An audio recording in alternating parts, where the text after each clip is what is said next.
Ladies and gentlemen, the production quality has re-increased. The countdown is back for consecutive weeks once again.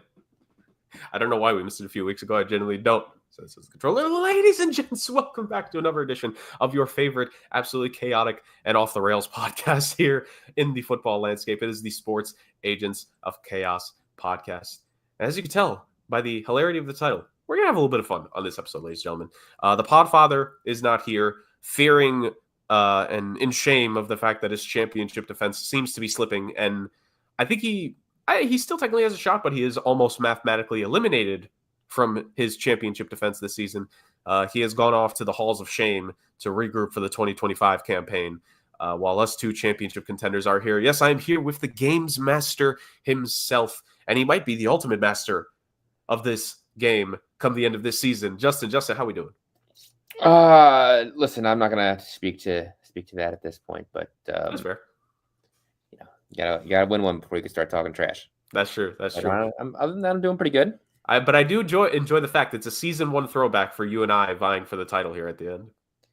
Yeah, look, we'll see how it pans out. Like I said, I'm not gonna talk any trash yet.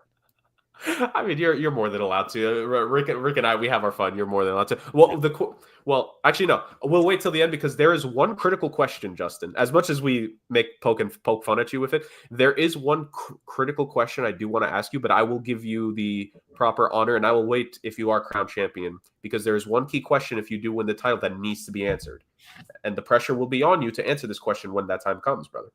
Just so you know. So I want to put that. Just want to put that into the ether. When that time comes, we'll deal with it. We'll cross that bridge when we come to it. You know what I mean? 100%. You know what that is? It's planting a seed for a payoff in the future. AEW doesn't do that, but we do here on the show as myself, the Iceman, continues with the long diatribe and the intro. Obviously, no Podfather, no games to start this one, ladies and gentlemen. At least no name that player. I don't know if Justin wants to come in here with out of nowhere with any game, but I always say name that player to me is the most fun when Rick is here because his guesses just like make it entirely worth it. Just the bag of names that we pick from whenever it comes. He always gets that college like aspect of it because he's so good with the college stuff. So he always brings another dimension to it. Oh, dude! Like I can't wait for the day. Yeah. see the Division I stuff. Justin is good.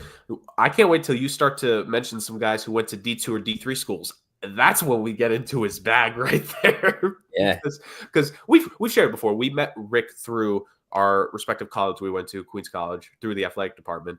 I interned, then worked with him. You interned for us. You were probably realistically going to work with us after the fact, if the world didn't stop. But it was just one of those fun things that, the three of us meeting back then. And now all these years later, we do what, in my opinion, biasedly or not, is the best and most chaotic sports podcast out there. Now, it's probably the most chaotic one, realistically, because this is going to be a Lazy River episode, as we've had in the past, ladies and gentlemen. Justin and I are just we're going to sit down in our floaties, Justin, like the Lazy River ride at Splish Splash and other water parks that I don't know the name of because I really only just know Splish Splash. Give me a break, people. I grew up in the Northeast. And I guess Dorney Water Park, is that what it'd be? Anyways, we're going to hop in the Lazy River. And we're just going to take this Lazy River where it takes us, right? We got a couple topics. We're going to have some fun. We have fantasy football for the first time in God knows how many weeks on the show. We're going to talk a bit about fantasy football. Are you in the playoffs yet, Justin, or is this the last week of your regular season? The last week of the season. Okay. I'm going to be done in most leagues. I had a rough year. A lot of injuries. I feel you. So this is the last week of my regular season as well. My playoff spot is unfortunately still up for grabs because of the corrupt commissioner in my league and the strings he has pulled behind the scenes to get it so that the only man who's undefeated against him this year, could miss the main playoffs. I'm just saying, it smells of conspiracy. But we're going to have some fun talking about fantasy football. This was the first time I did fantasy football in like 8 years. So to beat the corrupt commissioner, who is the current number one seed twice, I think that's an achievement to an extent.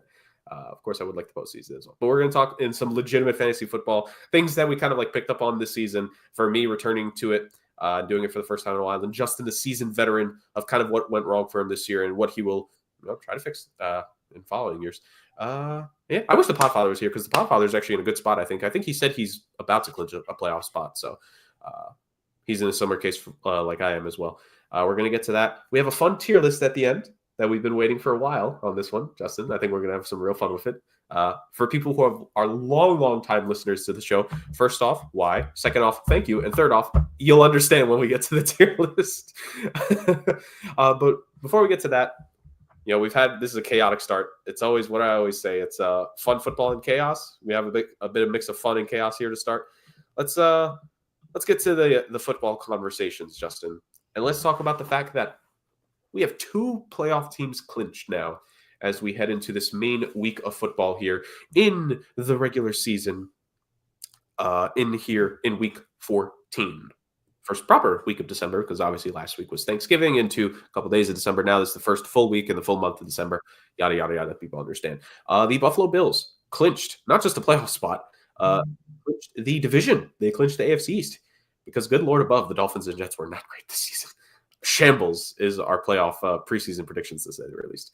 And the Detroit Lions, with their outstanding performances, but especially back-to-back wins, with the Thanksgiving win over the Bears, with the Thursday Night Football win last night against the Packers, back-to-back wins, back-to-back NFC wins, and back-to-back division wins, all play a key role in the Detroit Lions clinching a playoff spot, the first clinched playoff spot in the NFC, Justin, for them. And, of course, the Kansas City Chiefs also clinching. So I'll add the Chiefs there in a moment, but it's 3 teams, actually. It's the Kansas City Chiefs, who are at 11-1. They have also clinched as well.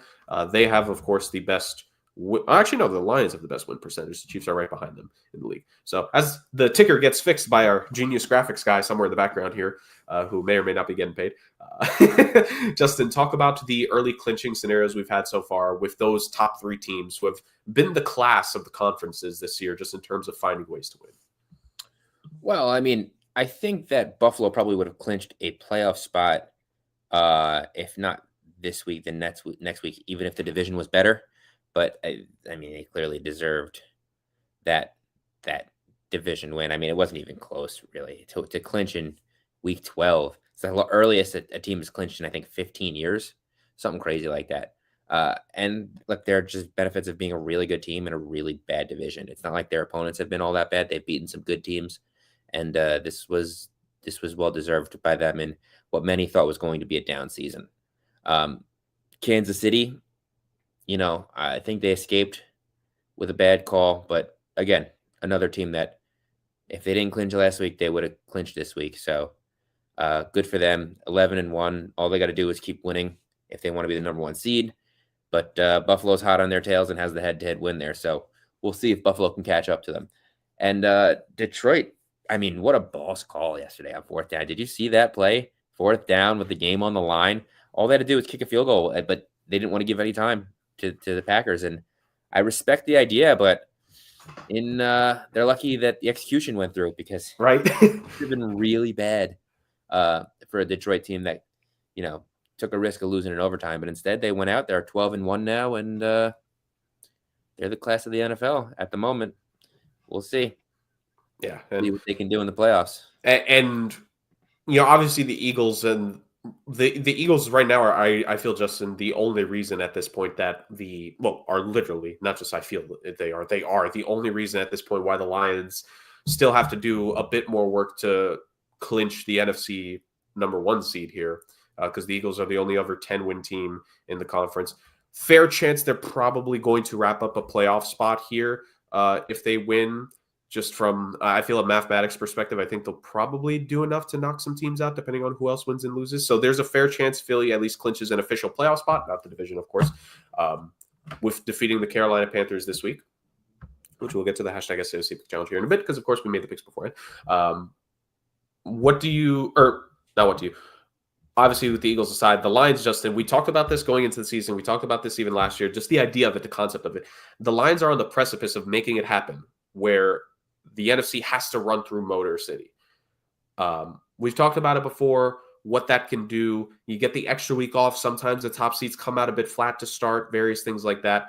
Do you think, and the top seeds, obviously, last year, who was the number 1 seed in the AFC last year? It was the Ravens. So the Ravens beat the Texans in the divisional round. The Niners handled business last year in the divisional round. They defeated the Packers. So that's a case. Close game. Yes, but those were close games. Aaron Rodgers' final year in Green Bay. Or was it his final year or final health year? Whichever one. Rodgers was not there last year. He was he was a Jet, but he was injured. No, I'm saying his final year in Green Bay, like his final starting season when he was a Packer, when they got the number one seed, they lost to San Fran early, right? They were the number one seed, if I'm not mistaken. So, like, obviously, you want the home field advantage, but in you look at the last 5 years, it's slightly, I say slightly, because the Chiefs have also got some number one seeds and we know what they do. There have been some slight issues. So, do you think the Lions, is there a reason with how this team is coached, with how they prepare, with how they are in game, man? Um, how do you think they need to be too worried about that typical rust factor going into the again? We need to wait for them to clinch, but if they do clinch it, do you think that's a team that has to worry about the concept of too much time in between games? Jurg, that's an excellent question. Let me ask you a question in response. What are the odds you think a Dan Campbell coach team ever comes out flat? They're not allowed to, or else It's they'll pay never for gonna it. happen. Yeah. It's you want the rest. First of all, this is a team that's very banged up. Let's not forget that they have, I think, 15 guys on IR, 15 starters on IR on both combined offense and defense. So this is a team that would welcome a nice week off. But I mean, this is a good football team. They're always well coached. They always come out with a plan, with fire and intensity, and they play physical and they play hard. And I don't expect a week off to change that, especially when they have a chance to host a playoff game as the number one seed in a city that has been, devoid of back-to-back playoff years for a long, long time. So I don't anticipate any issues with that. I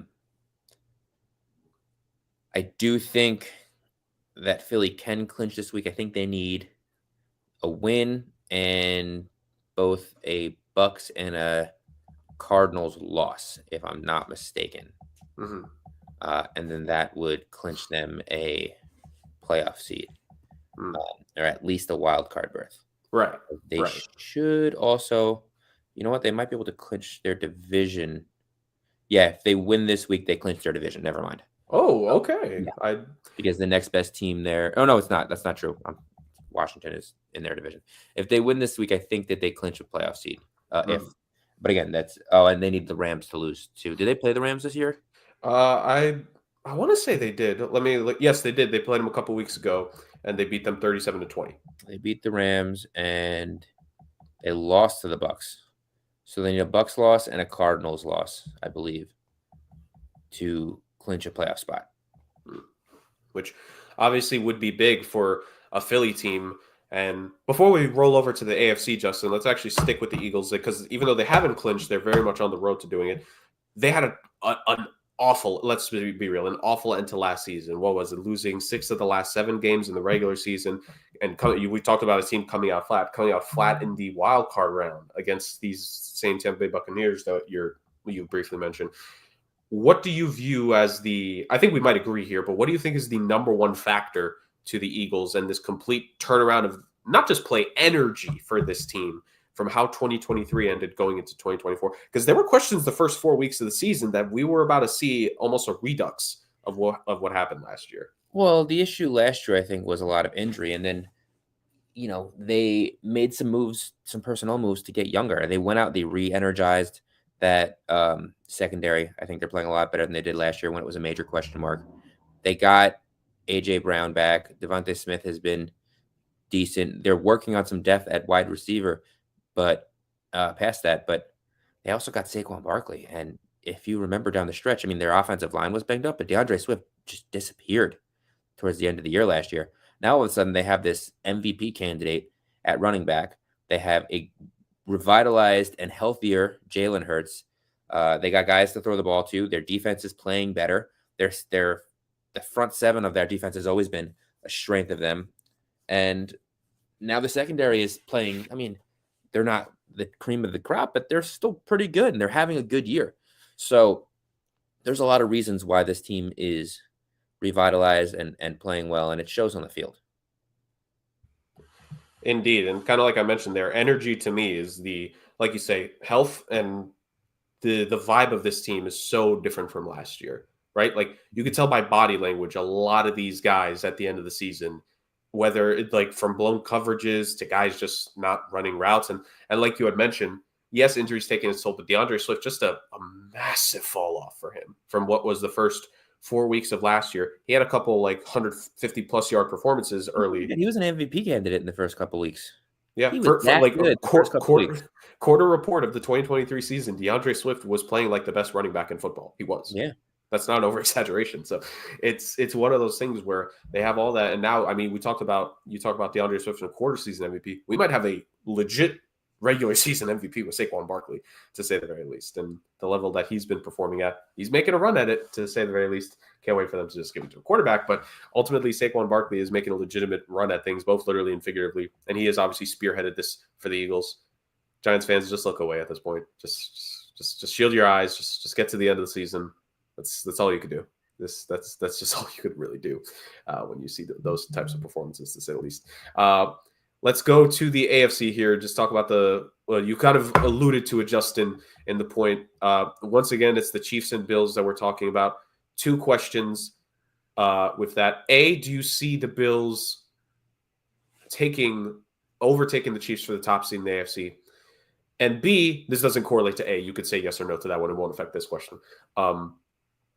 What would it take at this point for us to not see a Bills-Chiefs AFC championship game this year? No, it would take a team stepping up. I mean, there's a lot of teams that are out there that have the potential to go out there and be a top team. But, it's easier said than done. I mean, look at what the Chargers are doing. If the Chargers can really put together a quintessential Justin Herbert performance that we haven't really seen the last couple of years, stuff that we saw earlier in his campaign with the Chargers. If he goes out there and throws for 400 yards and 3 touchdowns in a game where that defense is lighting teams up, they're going to be really nasty. I mean, I don't think people understand how good they are on the verge of being right now. It's obviously a lot of issues. They start a little slow. There's some sloppy play, but they're winning good football games. They're winning tough football games, and they look really good. And, I mean, look, we could talk about Baltimore having their MVP candidate of their own. Derrick Henry is running the ball down people's throats, but let's not forget, we got Pittsburgh playing lights out defense right now. And I know that the Bengals secondary is bad, but they did just put up 40-something points on a team. So if that team can get humming offensively with that defense, they, in theory, could beat any team that we're seeing right now. And, we're talking a lot about rookies and rookie quarterbacks, and there's one guy who a lot of people were sleeping on coming into the season, and I thought he got drafted into a great system. Yep. I was all for him. I tried to trade up in my dynasty draft to get him. Bo Nix is starting to really come on here. And look, he might be a high floor, low ceiling kind of guy, but they've always had decent players and pieces in Denver, especially on that defense. That defense has always been strong. That was the issue when they brought Hackett in. They thought he was going to solve the quarterback issue. They thought trading for Russell Wilson would solve the quarterback issue. They had these great receivers that can go deep and they can catch the ball and blah, blah, blah. And it just never really clicked. Now, all of a sudden, it might start to look like it might be clicking a little bit, and we'll see. Especially if they're getting a guy like Mims going. I mean, what do you have, 2 touchdowns the other day? Yeah, that's a guy that heading into the season we definitely had a lot of expectations for, right? Like we didn't get to do it this year like previous years, but in past years we had done like a little wheel spin with the wheel of chaos of like names that we're projecting to potentially have a breakout campaign. Mims was if we would have had the time to do it before the season started this year, he was 100% going to be on that list. He was 100% going to be on that list. So, no, you're 100% right. Like the ascension of Drew Lock for this team is big for a number of factors. Mainly that they once again hit on a not Drew Lock. Bo Nix. Yeah, I'm sorry, I'm confusing my white Denver quarterbacks who they drafted, but yeah, that's okay. It's close. I mean, to be fair, Bo Nix kind of does have the Drew Lock swagger. You gotta give the kid credit. He does. They have a type in Denver. They have a type. Are you saying there's a reason? Anyways, no. But Bo Nix, in all actuality, he's ascending. This is perfect for them because they finally hit on a first round quarterback. Because this isn't the first time they picked a first round quarterback, right? Yeah, he looks good. This is still early. True. But I mean, he's better than Paxton Lynch. I think I just gave Broncos fans shudders thinking about that name. To say Lynch. Listen, we could bench Peyton for Brock Osweiler, but we know it's not the answer. Ain't that right? That was another one I didn't understand. It's because he was so people loved him because he was tall. I was like, yeah, but he's not accurate. Yeah, right. Yeah. And who was it? It was the Texans that paid him after Somebody paid him, and then they after the trade. no, it And was the someone was willing to Texans. take on the contract in a trade. It was the Texans. It was a 4-year, $72 million deal, which realistically, when you consider modern quarterback standards, is not that bad.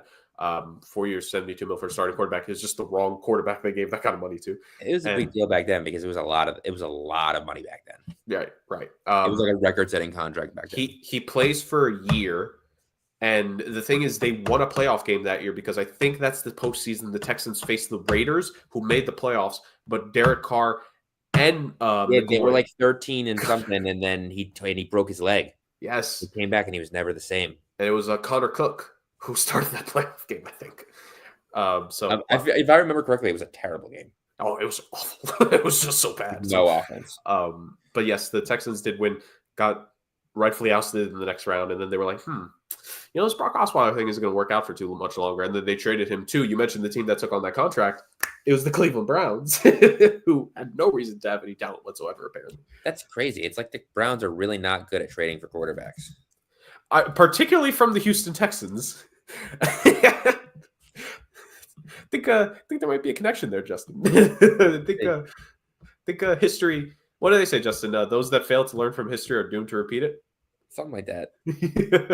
To say the very least. And fun fact about Osweiler and his lack thereof tenure in Cleveland. So he was traded to the Browns March 9th. Do you want to guess when he was released by the Browns? Of 2017, March 9th, 2017. When do you think the Browns released Brock Osweiler? March 9th, 2018? No, September 2nd, 2017. Oh. And the starting quarterback the Browns picked, my friend? Baker Mayfield? Deshaun Kaiser. Deshaun Kaiser. That was a bad team, too. Poor Kaiser. Poor Deshaun Kaiser. That was just rough sledding for the kid. That was just absolutely rough sledding for the kid. Anyways, that throwback concluded. I guess maybe one final question before we move on. Between the Bills and the Chiefs, if you have to pick one of those teams, and I say, I kind of mentioned predestined because this is the playoff matchup we've seen the most in the AFC over the last 5 or 6 years. We've seen them multiple times in the AFC Championship game, overtime games in the postseason, right? Scenarios like this. If one of those teams were to let's just destiny reasons. Let's say it's predestined, where Chiefs Bills is the canon scenario here. Which one of those teams do you think is more likely to not hold up that end of the deal and fall out earlier in the postseason? I think the Chiefs. I mean, look, I don't want to be drinking the Buffalo Kool-Aid, and I keep saying the Chiefs are the Chiefs until they're not the Chiefs. But I got news for you. They're escaping. The last few weeks, they're escaping a lot of games against teams that are not very good. And they are, by the skin of their teeth, escaping games. Dude, you know how worried I was about that Raiders game? Yeah, no, I know. Because Rick and I both avoided it, and you fell into the trap. And realistically, they probably should have been able to kick a field goal there. But we can complain about something else time. But it was such a lackluster performance. And I know that defense is playing good. It's in my mind mostly an offensive issue, and they are banged up. Kelsey's a little bit older. They don't have the targets, and it's not humming the way it normally does. But there's something up with a team like Kansas City. I mean, people have been saying it now for a while now. These teams that go 11-1 and win a bunch of little one-score games against teams that aren't playing good football, those are first-round out teams. Right. And as much as I don't want to say that about the Chiefs, I can't say I don't see the correlation. You know what I mean? I see it. I see that old Steelers team that went 11-0 and then lost 6 straight and lost the first playoff game. Yep. You know what I mean? I see that I don't know, all these teams. So as much as I don't think they're going to, if there was one team, I'm picking the Chiefs before I'm picking the Bills, especially the way the Bills are humming right now. But that being said, I don't really think it's going to happen. I don't blame you.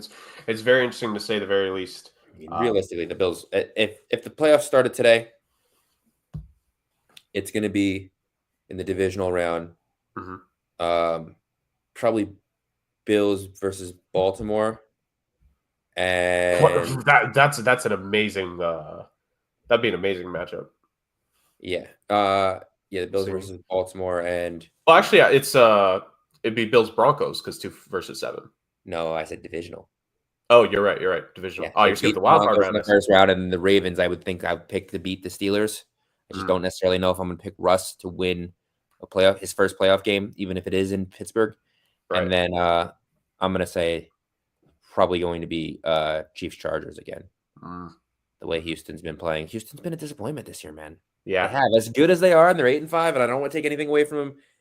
There's just something a little off, and I can understand there's a lot of injuries there, but there's just something off about that team right now, and that's another team that's just escaping teams. They're not dominating the way we anticipated.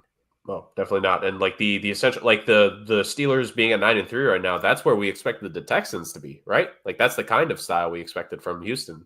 Yeah, You know, just so it's been. I know we've kind of alluded to it in previous conversations. Like Stroud has been sacked more this season already than he was the year before. The rushing attack just doesn't feel like Joe Mixon.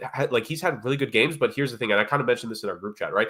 Joe Mixon will follow up his good games this season with a baffling, like he'll put up 120 yards, and then the next week it's 37. Like, huh? Where's depends who you're playing. I mean, they're playing. They verse a couple of good teams with really good secondaries. I They're know, but really relying on the run. that kind of boom and bust is just like that's not what a good consistent running attack makes. But they're relying real heavily on the run. And Tank Dell has not had the season that he had last year. Nico Collins missed a lot of time. Yeah, Stephon Diggs is on IR. yeah, Like they're not consistently throwing the ball well. And as much as you want to blame the receivers, it is partially on CJ Stroud and that offensive line for not protecting him. But if you don't have a respectable pass game, then there's no way you're going to get the run game going consistently either. I mean, look at the Jets. They only have a run game. They had no team that respected the pass all year, and they've been dominating against that offensive line. They're old and banged up, and they're hitting these guys behind the line. And this is why you can't get a guy like Brees Hall going, because he's not as great as we like. As much as I like Brees Hall, it doesn't appear that he's Saquon Barkley, where he could lead the league in yards, scrimmage yards when being hit 1 yard behind the line of scrimmage. He's just not that guy, and that's nothing. That's not like an issue. right. Like not everyone. He also shouldn't be having to do that. Like if we're being honest, running backs shouldn't really be having to do that as much as we think they should. Absolutely. Look, Saquon Barkley.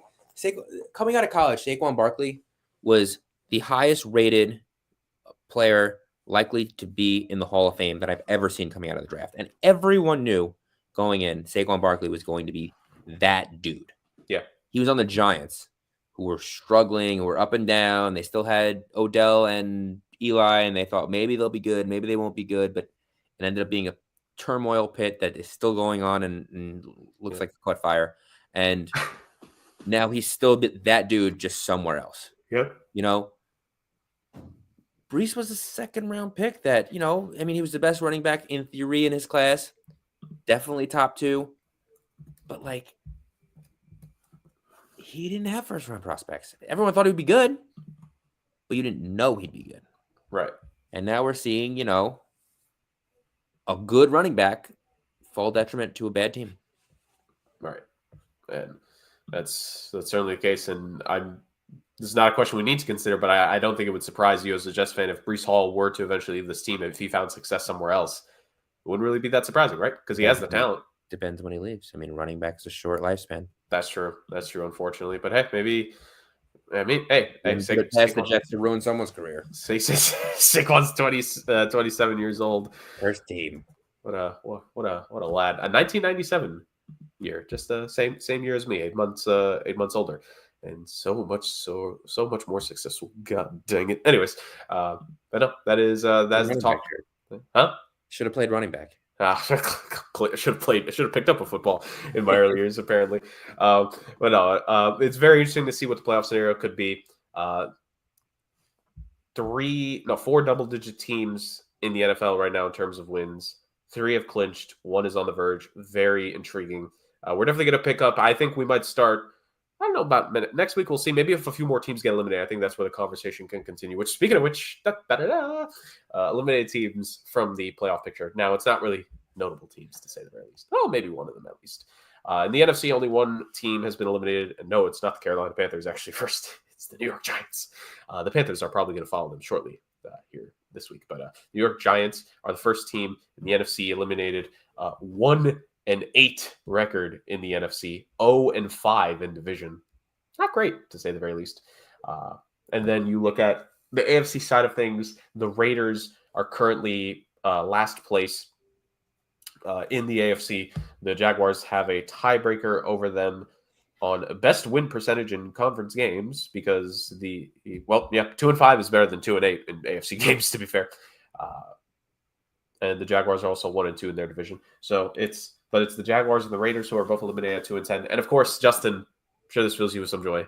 The 3-10 New England Patriots, one of the first 4 teams eliminated in the NFL this season. Now, the Jets have not been great, so I don't know how much solace you could take, but at least the Patriots were eliminated early.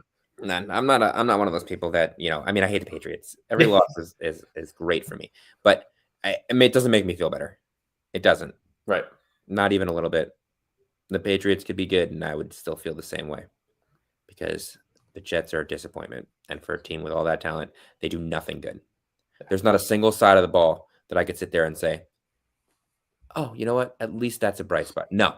Not even the defense? What part of the defense? Their run defense is lackluster. Their passing defense is always giving up yards on big plays when they need to stop. There's tons of penalties. You know how many penalties they got on 4th down last week?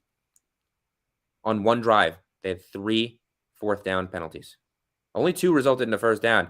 That's because one of them was a 5-yard penalty on 4th and 6, and then they still got a penalty the next play for pass interference. So it didn't matter because they're a bad team. I'm sorry, it wasn't last week. It was 2 weeks ago because they were on bye last week. But that was when they played the Titans. And they lost to the 3-9 Titans. Was it the Titans they faced a few weeks ago? I thought it was somebody else because they faced the Titans early in the season. Not the Titans. You're right. It was the Colts. Yes, it was the Colts. Oh, and they were up 21-6, I believe. And they were on the 5-yard line. Well, see, they were up 21-6 on the Seahawks. You're right. It was the Seahawks. They're up 21-6 on the Seahawks, about to score on the 5-yard line, and Rodgers overthrows Garrett Wilson, who's wide open for a touchdown. The very next play, there was a pick 6 to our own beloved Jets draft pick. So happy to see he's doing well. Leonard Williams, who rumbles down the field. Again, Leonard Williams, a defensive interior player, a guy that's like almost 300 pounds, rumbles all the way down the field to score a pick 6. The Jets give up a whole bunch of different plays, and now instead of having a 3-touchdown lead in the second quarter, they lose. Anyways, let's go back to the important things. I guess that is technically on topic because the Jets will be eliminated this week when they lose to the Dolphins. So will the Cleveland Browns, I believe, because they are probably going to lose to Cincinnati. Well, the Browns face the Steelers, and the Bengals face the Cowboys. They'll probably lose to the Steelers. Mm-hmm. And Tennessee, I don't think is going to lose this week, even though I picked Jacksonville. Spoiler alert in our pick challenge, because I didn't have any good upsets. Yeah, both of us just kind of threw something on those 2-point upsets. And Carolina will probably get eliminated this week too. Yeah, so many teams with various different fates and futures, to say the very least, will be joining this eliminated group. The Giants looking for a quarterback. The Raiders looking for a quarterback. The Patriots may have their quarterback. Drake May, he's shown some promise this year. And the Jaguars, is it bad to say a team that gave a quarterback over $250 million might have questions at that position? That's what some people are saying. They had questions before they entered this game, and now they have more. We'll just leave that one at that. Yes, indeed. Poor Trevor Lawrence. And Chicago, I think, also can get eliminated this week. Who? Chicago. If Washington wins, I think they do have the tiebreaker because they have a head-to-head win against Chicago, and I think New Orleans can also be eliminated with a Washington win because they'll have 9 wins, and I believe Washington has a tiebreaker over New Orleans, right? Who will be 4 and they're currently 4-8. So yes, if Washington wins, then the best they could be is 9-8. Right. So currently the best they could be is 9. Right. So a Washington win eliminates the Bears no matter what, and might need a Saints loss along with that Washington win to eliminate both in one shot. Did they play each other this year? I don't know if they did. I don't think so. Did they? No. Oh, they will after the Commanders bye, they're not playing this week. Yeah. So If So either Bears team lost will. loses, Yes. if either team loses this week, they will be eliminated. I don't think Hey, the Saints will be playing the just Giants. Justin, don't worry about mistakes this week. Lazy River, baby. Lazy River. We're just riding the No, rhythm. I'm not worried about mistakes. I'm just correcting. We're This just is the we're just correct answer. We want to give people the right information. That's true, but just to let the people know, we're riding the river right now. Do I look No, worried too, man? no stress. Tired, maybe. I was gonna say I think you're tired. I think we're both tired. To be I'm fair. exhausted, man. Yeah, I feel you, Long brother. day. I feel you. And there's been a lot of stuff to exhaust us during this football season, Justin. The sadness of our preseason predictions just going horribly wrong in certain cases. The pick challenge. Well, I know the Podfather and his unfortunate luck in the pick challenge. He is close to being out of the picture here soon enough. Probably in another week or so, he'll be mathematically eliminated. But Justin, what has probably stressed us all during the season: fantasy football. So we've talked fantasy football briefly on a handful of occasions on this show. And it's always interesting, to say the very least, when we do. Because for the longest time, I hadn't participated in many of the years. But when I did participate the last time, 2016, I made the championship game in that league. And I lost because of my quarterback decision. I don't know if I ever told you guys. The quarterback who performed so well on my bench was Kirk Cousins. He threw like 5 touchdowns, I think. That's your favorite quarterback. Yeah, right? Yeah, and you wonder my agenda against him sometimes. And you want to know the quarterback who I started in his place? Who? Aaron Rodgers. Oh, these are your 2 favorite guys. Yeah, right, 100%. So it was quite the thing many years ago, and then I was ready to return in the league and avenge my loss like UNC did in college around that same time, right? They lost in the championship game of the year, and then they came back a year later and won. I was ready to come back, and I never got an invite back to the league because there's an old friend of mine from high school we just didn't really talk anymore. Nevertheless, I've returned to fantasy football this year. And aside from my league being absolutely ran by a tyrant and a corrupt commissioner, it's been tough times, to say the very least. Although we already have fan participation for this segment, Justin. It's unbelievable. This is like the 3rd time in show history we've gotten live active fan comments. Riggs. Oh. Riggs. I don't know who you are, Riggs, but you seem like a stand-up guy. Or girl. We got to be fair. Could be either or. Stand-up person. Stand-up person. Yes. Thank you, Justin. Thank you. Justin is the future PR agent for a big $1 billion corporation, clearly. So Justin, you and Rick were more experienced coming into this season, obviously, just in fantasy football overall. Let's share our misgivings and what's happened to us in fantasy football this year. I know you said you had multiple leagues. You mentioned the Dynasty League a few times here on the show in the past. You want to talk about your Dynasty League this year and just what has all happened to you? Well, first, Riggs, I'll give you my thoughts here. My thought is Freiermuth seems like the safest pick. In my mind, he's just the kind of guy that Russ is going to look for on, short yardage situations and goal-to-go situations. So I would think that out of everyone, Kincaid is coming off an injury. Ferguson has been like a little more hit and miss, especially without Dak. And as tough as the Browns defense is going to be, I don't think that they have a guy that's leaking out and covering Freiermuth in coverage like I think the Rams might with some of their faster linebackers. So Freiermuth is my choice. I will tell you this: every time I ever give sound fantasy advice, it almost always bites me in the ass. So take it with a grain of salt. But Freiermuth is my go-to guy. Now, if you want to talk about the Dynasty League, well, real quick, I'll just say I agree with Justin real fast because I'll say this: to me, Dalton Kincaid underwhelmed by him this season, both from a fantasy and real life perspective. I feel like he could have had to offer a lot more, but he just didn't get the right touches, I guess, with the Bills. So it's very interesting. So I would agree with Justin. If I had to lean one way towards any of those 3 guys, I would have leaned towards Freiermuth. However, I've already started tight end this week, and I got 10 points, which honestly feels like a fucking gold mine for the tight ends this year. We'll get to that here in a little bit for what 2024 has been like in fantasy. But Justin, let's continue with the Dynasty League. But thank you, Riggs, for the audience participation. Let me tell you. Let me tell you who's on my fantasy team. And now this is a 3 wide receiver, 2 flex, 1 super flex league. It's a big league, 12 guys. And I have to start 1, 2, 3, 4, 5, 6, 7, 10, 11, 12 guys every week. And I don't have a ton. You don't get a big bench. You get 2 IR spots.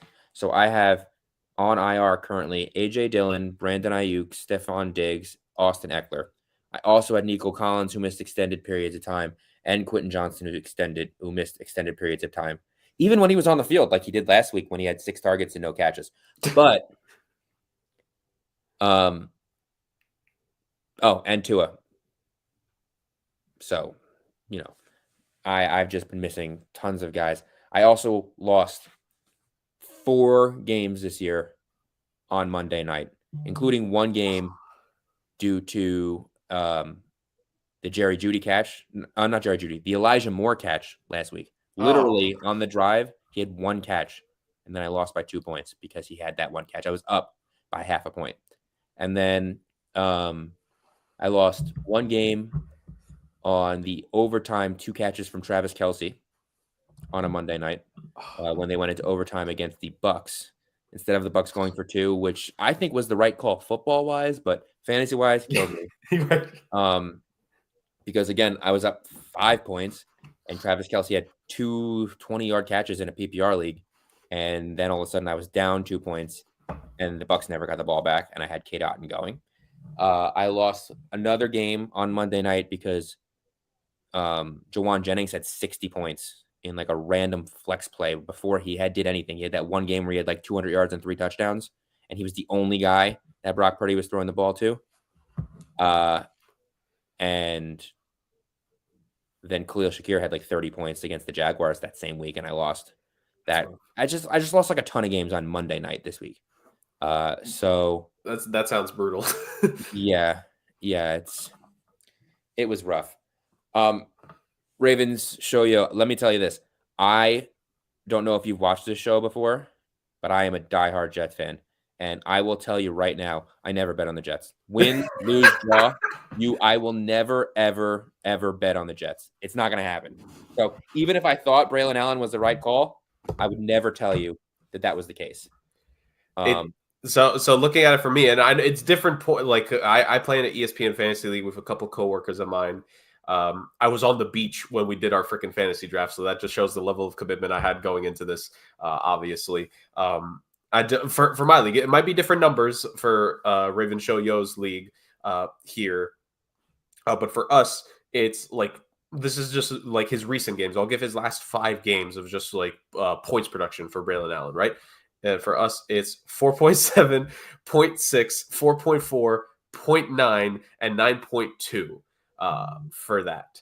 Now, that's rough to say the very least. He hasn't had a double-digit week since I think it was week 2. At least looking at the standards in my league. He's a let's call it what it is. I think Braylon Allen is a good back. He's a goal line kind of guy back. He has the ability to catch the ball out of the backfield, but he's going to be a guy that's going to get all these touches when the Jets are winning. And the Jets haven't been winning in 6 weeks. And they face the Dolphins this week. And they face the Dolphins. I don't expect them to be winning again. I think that they said both Garrett and Sauce are expected to be out. So if we're talking in terms of pure volume, you have to think it's Debo, especially with guys like Kittle being banged up. Ayuk done for the season. McCaffrey. McCaffrey and Mason are done. Yeah. So you're going to have to think that Garendo's going to get a lot of carries. I do think that they're going to have a good running game no matter what. I mean, he's not necessarily going to be Christian McCaffrey out there. Right. But I do expect Debo to have at least a better volume percentage. He'll probably take a couple handoffs this week because they're going to need some help at running back. He's going to be the number 1 receiver, so he's probably going to get a decent amount of targets as well. Jawan Jennings has stepped up in Ayuk's absence, and he's been good. Debo's definitely getting more coverage than him, but I would say it's a tough call. But if I had to, I'm betting on volume. And Jets fandom aside, I'm betting on Debo over Braylon Allen. Yeah, I would lean towards Debo just because it feels like the situation there is that Debo Samuel has to be the guy definitively, whereas it's a case with Allen where, like you said, has to be the guy for the Jets. Who gives a shit? I'm sorry to keep cursing, but nobody cares about the Jets at this point. Come on. What are we watching here? We're not watching the Jets. That's true. So Raven Show Yo, to us, we would both lean towards Debo in this case. Just like Justin said, I think volume and production in terms of getting production, I'd lean towards who I think will get more volume, and volume favors Debo Samuel just based off of idea, lineup projections, and opponents as well, right? Like the Chicago Bears, like some guys have kind of popped off against them. right? Like at a different position. So this could very much be the week that Debo Samuel does go off finally. Yeah, and you got to think also the Jets are a slow starting team. I mean, I think they've gone 3 and out in their first few possessions. Like I would say like almost every game this year. I think this is the first time all year that the Jets scored a touchdown in the first quarter, if I'm not mistaken, at least on offense. Right. They've been really slow. No, like I'm not even trying to be like sarcastic. Like they're a notoriously slow starting team. The Dolphins are a notoriously fast starting team. I do expect them to go over the top and challenge a guy, especially if they're going to have a guy like Quantez Stiggers or who's their other guy, Michael Carter playing on the wings instead of instead of inside in the nickel. So I expect the Jets to not be in a position to give Braylon Allen the carries that he wants. And then they're going to rely heavier on a guy like Breece Hall, who has, the experience and Right. just a different play set, I think, than what we've seen for Breece Hall. Yeah, and he mentions Breece Hall being doubtful, which is a fair point, and I don't blame him. This is definitely one of those things like you have to force yourself to keep up with the day-to-day updates and the hour-to-hour updates, because if Breece Hall does miss this game, then maybe you would you flip what we said, because then you talk about volume.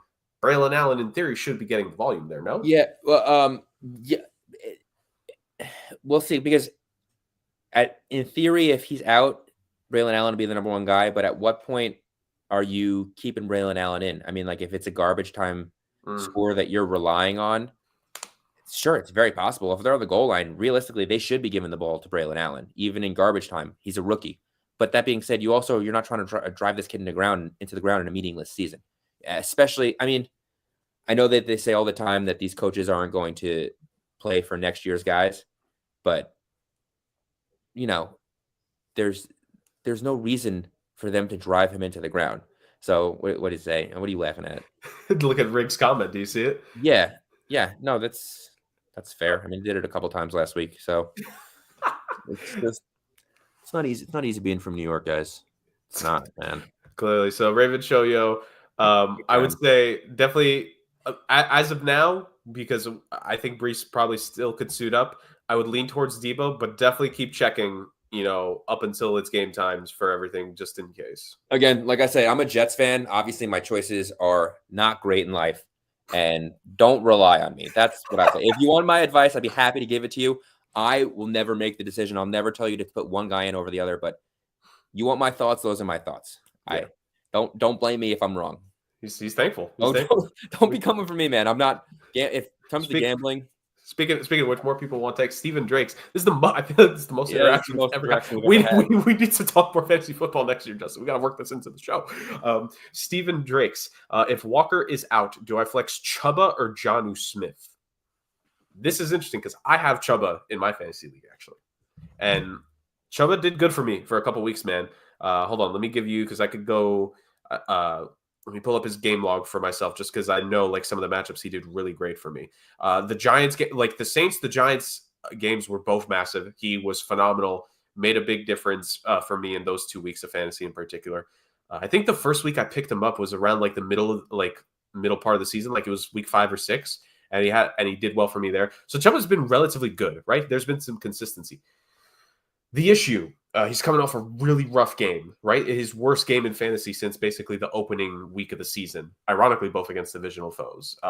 It was the Bucs last week where the fumble as well. I don't know for certain people, like it's different like point reductions for fumbles and stuff. I think it was it's -2 in my league. I don't know if that's a standard for every league. I'm just saying.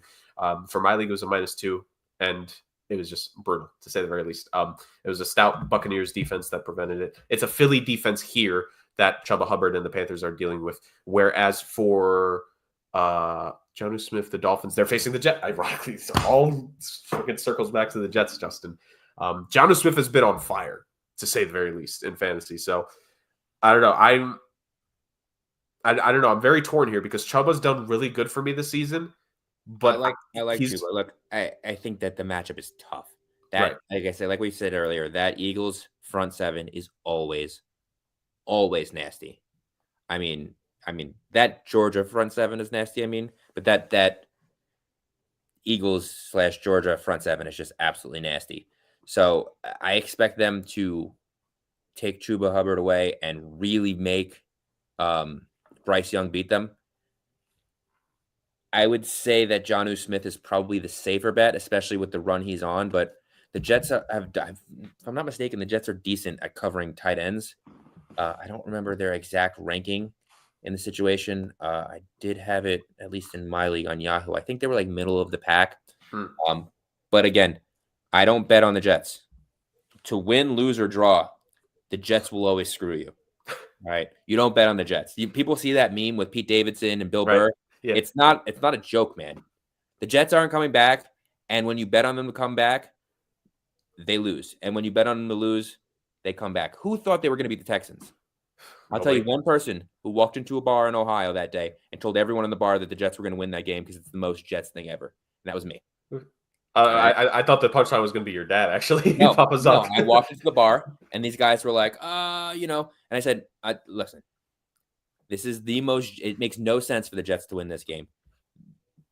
None. The only thing I mean, look, Jonnu Smith is a late touchdown when they're putting Tyreek into double coverage and they end up not running the ball. Jonnu's the guy that benefits here. I could see him having a garbage time touchdown. I could see him having a late couple good catches on like third down. And by late in the game, I mean when it still matters in like the second quarter. Right. The Dolphins haven't really ran away with it yet. But I expect him to have a couple of bigger catches that, the Jets aren't going to defend. Like, think about that Steelers game. They needed a stop, and they were in the game, and Pat Freiermuth leaked out, and he couldn't cover. They couldn't cover him, and he made a great catch. I could see Jonnu doing something like that. But I don't – I mean, if you think that there's going to be a bigger game from Chuba Hubbard, I get it.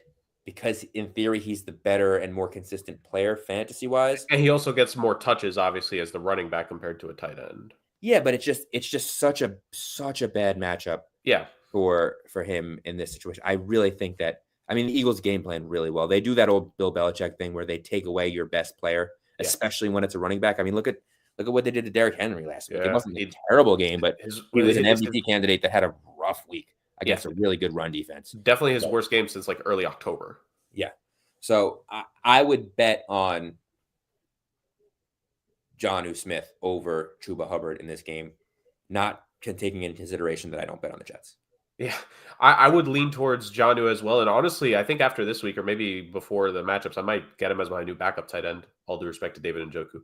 Or maybe just bench someone else, cut someone else on my team for him just as like an extra option. You got a deep league though, right? You're like an 8-team league, right? Yeah, no, even short 16. So everyone has good. Everyone on that league is good. Yeah, it's just about getting lucky, and I've gotten unlucky, trust me.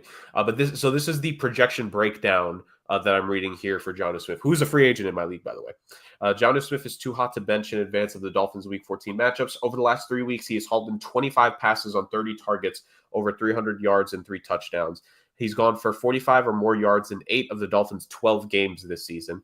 He has to be trusted as a starting option in a bye late in Week 14, despite the Jets, and this is what you're mentioning before, despite the Jets having allowed the position to top 40 yards only 4 times all season. So like Justin was mentioning, the Jets have played tight ends really well. So it's a defense that's good at limiting the tight ends versus a tight end who's playing probably the best football in his career, if we're being honest.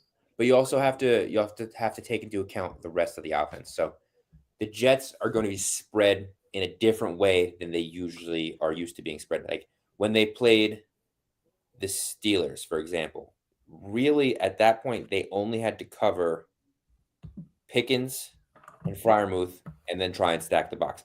They didn't really have to respect Calvin Austin at that time. I mean, he's been hit or miss this year, but he's having a really good year.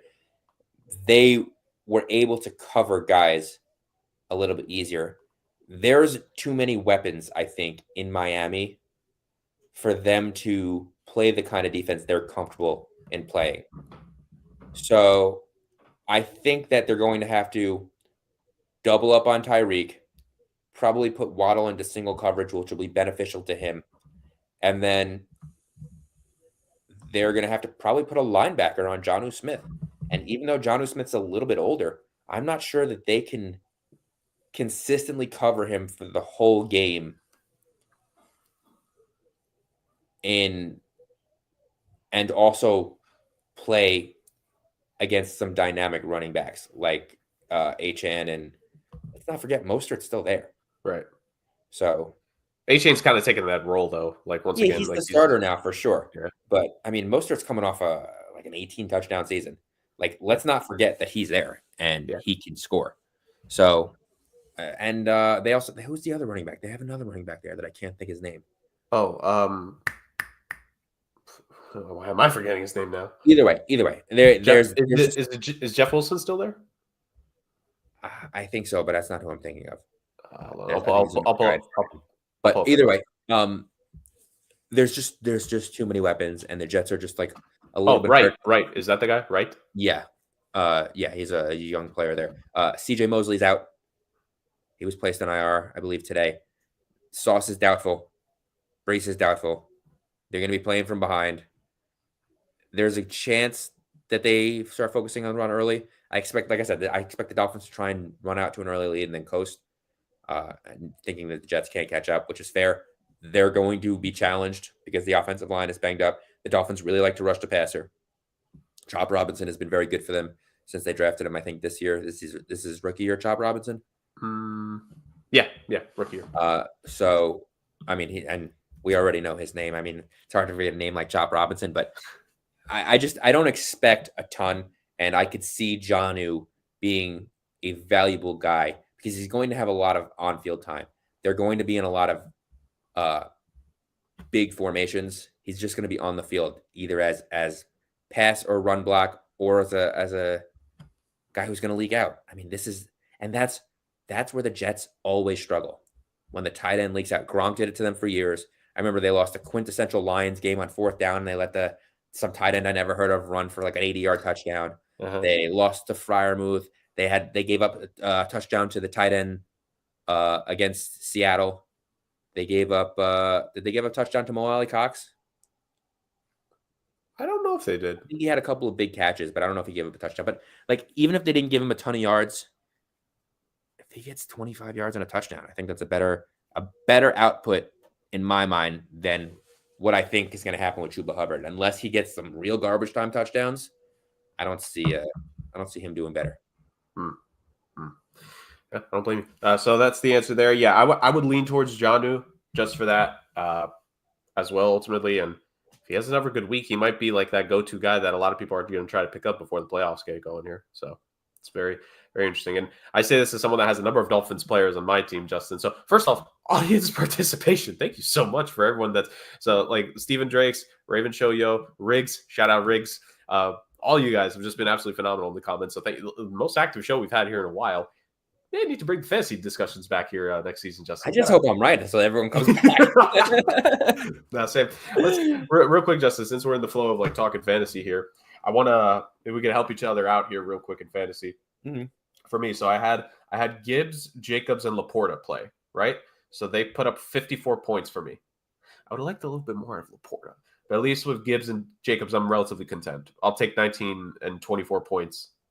Decimals there, but just rounding. Like I'll take those points from those two, right? That's pretty good for your 2 running backs. Mm-hmm. Right now, this is the rest of my lineup.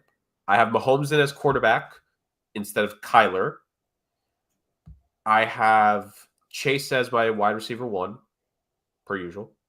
I have Tyreek Hill as of now as my wideout 2.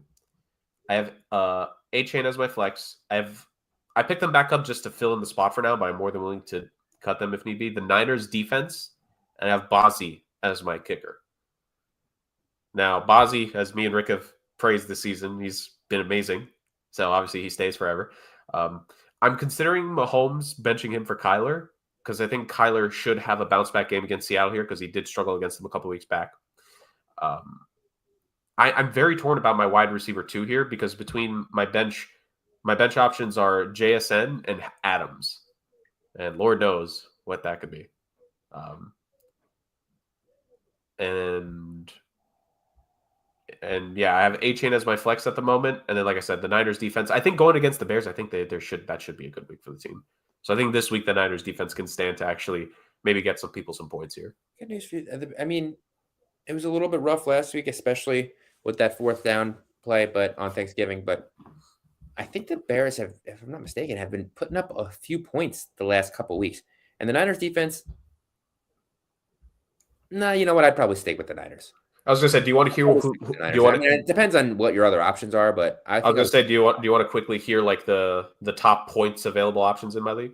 I'm sure it's well, actually, it's a short league. You can give me the options. So I'll just give you the top five to make it simple. The top five in terms of point projections are the Cardinals against the Seahawks, the Dolphins against the Jets, the Titans against the Jaguars, the Buccaneers against the Raiders, and the Saints against the Giants.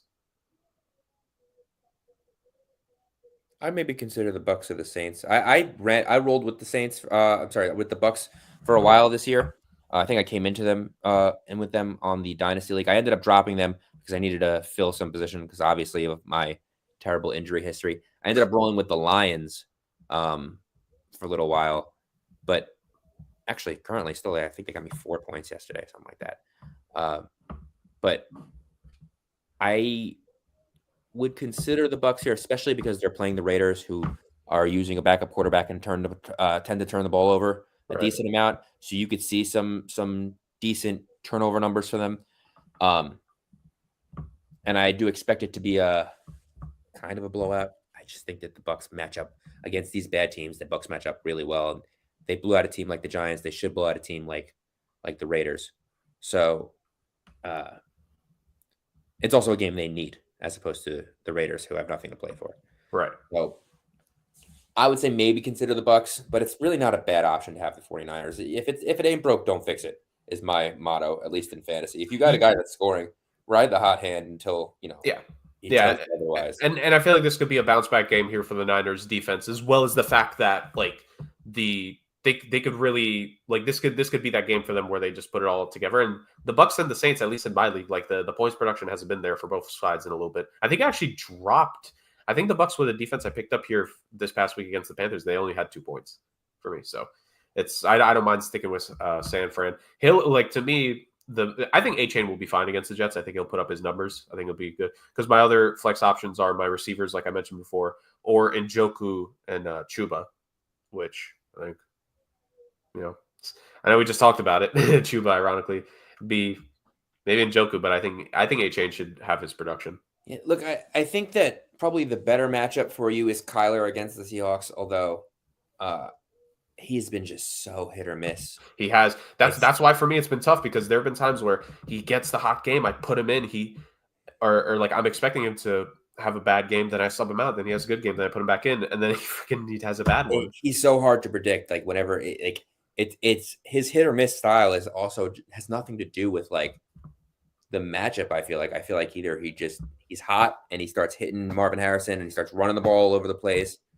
He hasn't been the runner that he used to be since he tore his ACL. Right. But I mean, he's still a decent running quarterback. You know what I mean? So and that rushing touchdown he got against the Chargers won me my game that week.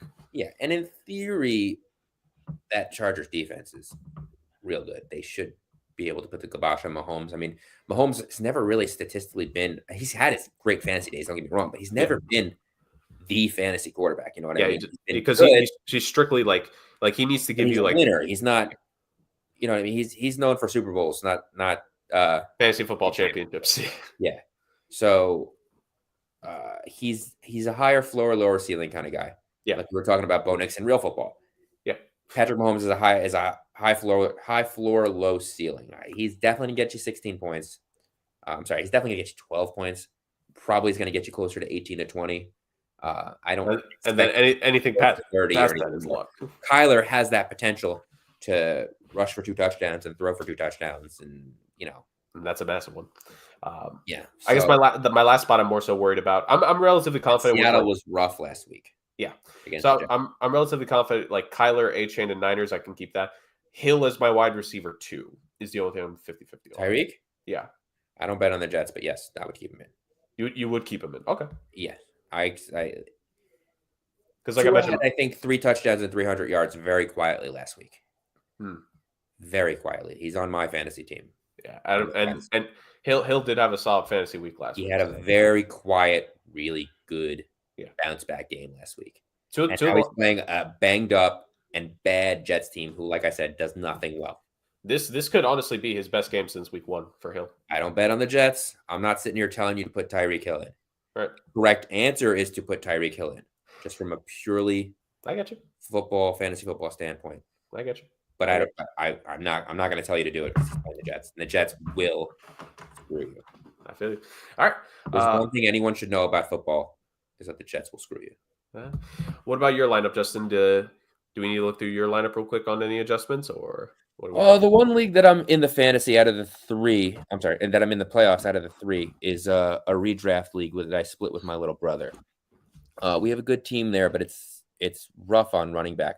We're probably gonna have to drop someone this week to put in a kicker. I'm gonna tell him to probably drop either Juwan Johnson or Aaron Rodgers. Mm-hmm. We had Laporta in also, as well as Amon-Ra St. Brown. Our running backs are Charbonnet, Najee Harris, and we have Ramondre on a bye. So it's a rough league, and I don't necessarily think there's a lot of guys that we can pick up. We do need a win this week. I mean, I think we're in the 4th seed out of 8 teams, 8 playoff teams. Out of curiosity, who is available if you were to look at the free agent running backs real quick? Tajay Spears, Isaiah Davis, Steve McCormick, Cam Akers. It's a deep league. Right. I was going to say, because in my league, now I feel like even if we had 8 teams, there'd still be a couple decent guys left over. But it's what's his name? Rashad White or Bucky Irving, even those two for Tampa. Or Tracy. Great. I'd pick him up. Yeah. Tracy for the Giants. He's had a couple games. He's also had a good week. Good year. Yeah. But if those guys just aren't available for you, then that's kind of just one of those unfortunate circumstances. No, those guys are definitely not available. It's a 12-team league, and it's a PPR. And it's 2 running back and a flex. 2 running back, 2 receiver and a flex. Got it. So, is Tank Bigsby available by chance? No. Oh, dang. That's all. It's a deep league, and these guys know what they're doing. So right. Running back wise, we are a little short. Oh, we also have Ty Algier. So also boom or bust, but Minnesota's a rough matchup for him. So it looks like we're just gonna ride with Charbonnet and Najee Harris, and we have Coleman in the flex right now, and Worthy in our other receiver spot. So, we'll see. It's nice to have the Eagles defense against Carolina. Right. I was gonna say, hey, best of luck, brother. Best of luck. Appreciate you, bro. And best of luck. Hopefully we all succeed this week in fantasy. Yeah, fingers crossed, guys. Fingers crossed. We need playoff berths. This is the last week until the playoffs, and we are playing the number 1 seed, who's currently 12-1. So, hey, maybe you get people to step up when you need them the most. You never know. Yeah, but we're projected to lose by a lot. I mean, this is a rough week for us. I have 3 guys out on bye, and I mean, who do we have out? We have Fairbairn, Collins, Pittman, and Ramondre out on byes. It's not looking great points wise, and then we also got another underperformance by Amon-Ra St. Brown. So all the running backs have fun there. Receivers are hit or miss, especially with Jameson coming on. He's doing good, to say the very least. All right, we move on from fantasy. We go to reality. The hashtag STOC Pick Challenge, ladies and gentlemen, where we go around the landscape of the NFL and pick winners from games on a 4-to-1 point scale, 4 being the most confident we are in picks, 1 being the least confident we are in picks. We go through the league schedule and do so. We must all pick at least one upset pick through our slate of games. And at minimum can be used on your 2-point pick as the lowest possible selection it could be used by. You can go all upsets, like certain people might. And if you want to go 1 upset, that's fine. It has to be at least your 2-pointer. You can go for a tie if you do so choose to. But that tie must be used with your 4-point pick, which gets upgraded to a 5-point pick. We go in a serpentine order. So based on the standings heading into a given week, we go from 1, 2, 3, 3, 2, 1, 1, 2, 3, etc. So that is how it goes there. And of course, the odds, because like I've said, we talk about upsets, who's favoring the game, etc. We make those picks based off of the lines given to us by our friends at ESPN Bet. Beautiful. And yeah, so that being said, the picks obviously no Podfather, so the picks were made prior to tonight. and I have the updates for you all, as well as the point standings that was coming in. So coming into this week, which is a tie at the top of the standings, like Max Verstappen and Lewis Hamilton in 2021, 94 points between myself and Justin heading into this week, because I had a pretty good week, relatively speaking. I think I only missed on my upset, if I'm not mistaken. But Justin came out firing. He had a perfect week to tie this sucker up.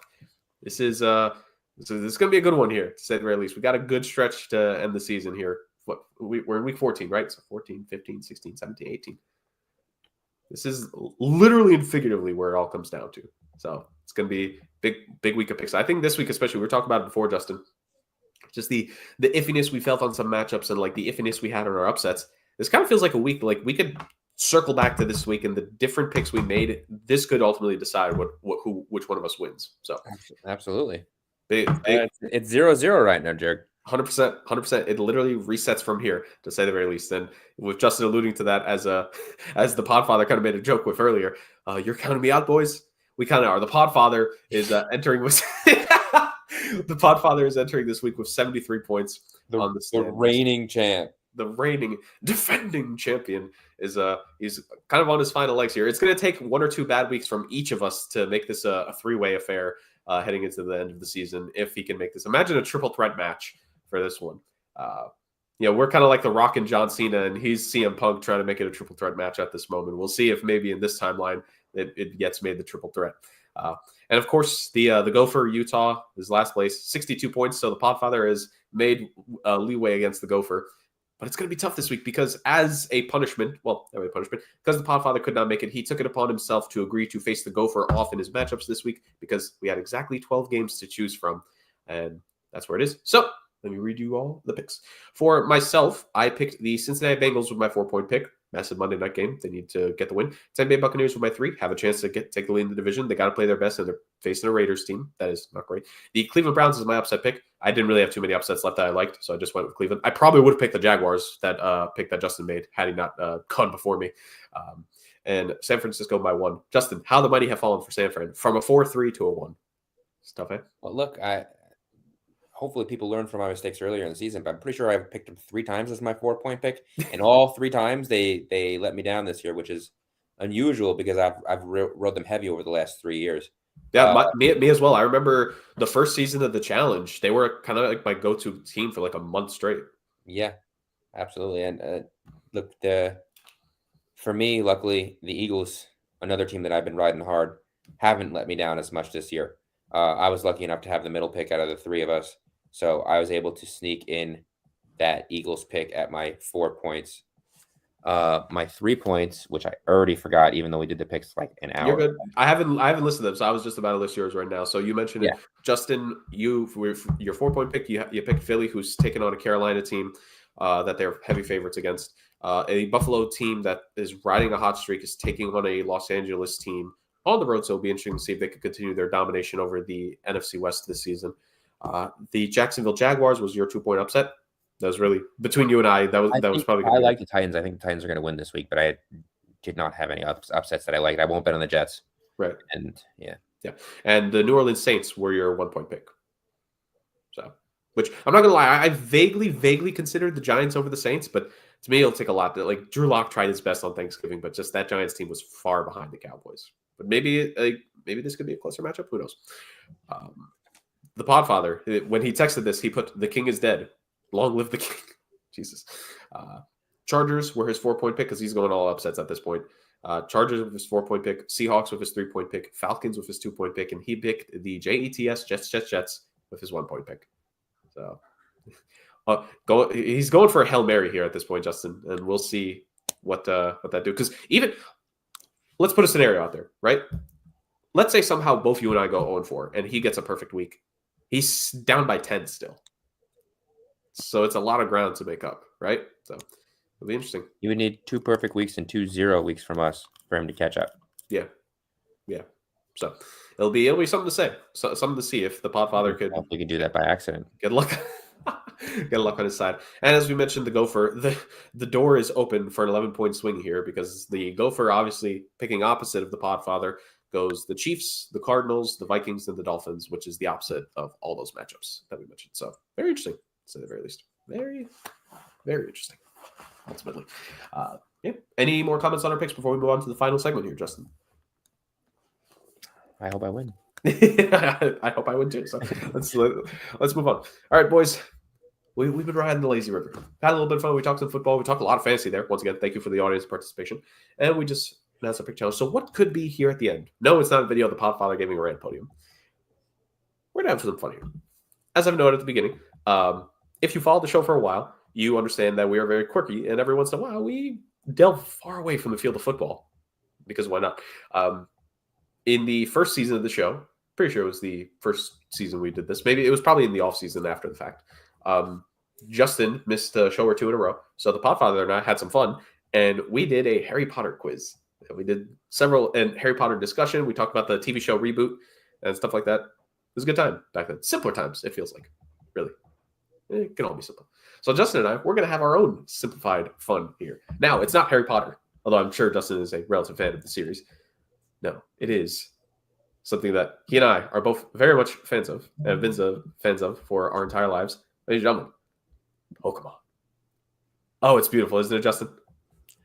Yeah, I mean, this is never something I thought I'd be talking about on the internet. But yeah, I mean, this is something I've been playing since I was 6, and I just never. Well, I did. I stopped for like 2 years in like middle school, but then I got right back on it, and I never really looked back. So,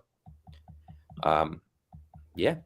So we're gonna Jurg, so we're gonna have some fun here. Basically, we're just going to be for pure funs and laughs. We're going to quickly put this is the mainline games plus we have XD and Coliseum there at the very end. We're just gonna put the mainline games into this tier list here. From there's S to E. I don't know if we'll really use the D and the E tiers here. So we're just gonna put them in where we collectively think between the two of us think they should go. All the way. Let's run through this, shall we, Justin? The originals, red and blue. Glitchy games were Gen 1. So many quirks were Gen 1. But I think that's the charm of the games, to say the very least. The games that started them all, as well as green, but green's not on this list. So red and blue. Justin, I would say tentatively a B tier start for this, but we can definitely put it up if you think because they were the first and how critical the success was. That's the one game that I think that I can consistently still play. I mean, I know everything about it. I could do anything that I wanted to in that game. And I understand the idea is that it's a little dated because it came out in the 90s, but I mean, it's just a game to me that just still holds up.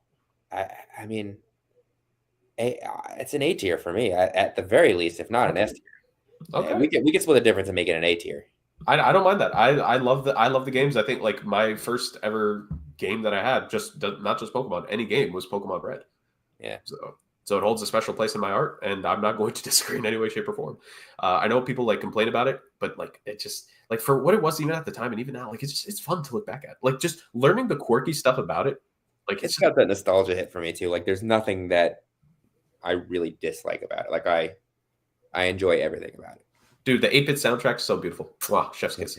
So that leads us into Yellow, the Special Pikachu edition.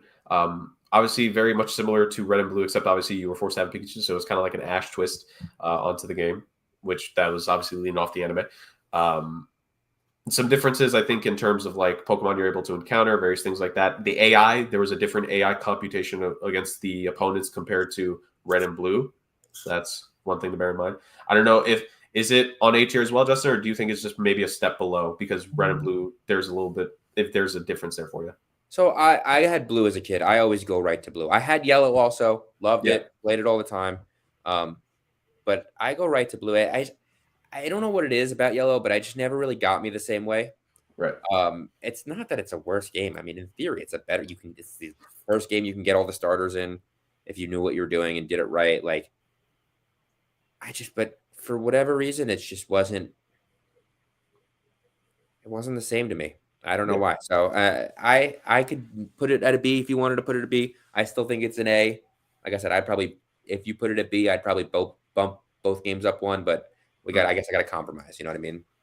I would say for me, I would lean a little bit towards B for me, just because I think like because I also had Red and Yellow as well growing up, and it was something for me as a kid. Red and Yellow, you lucky dog. I don't know where that one.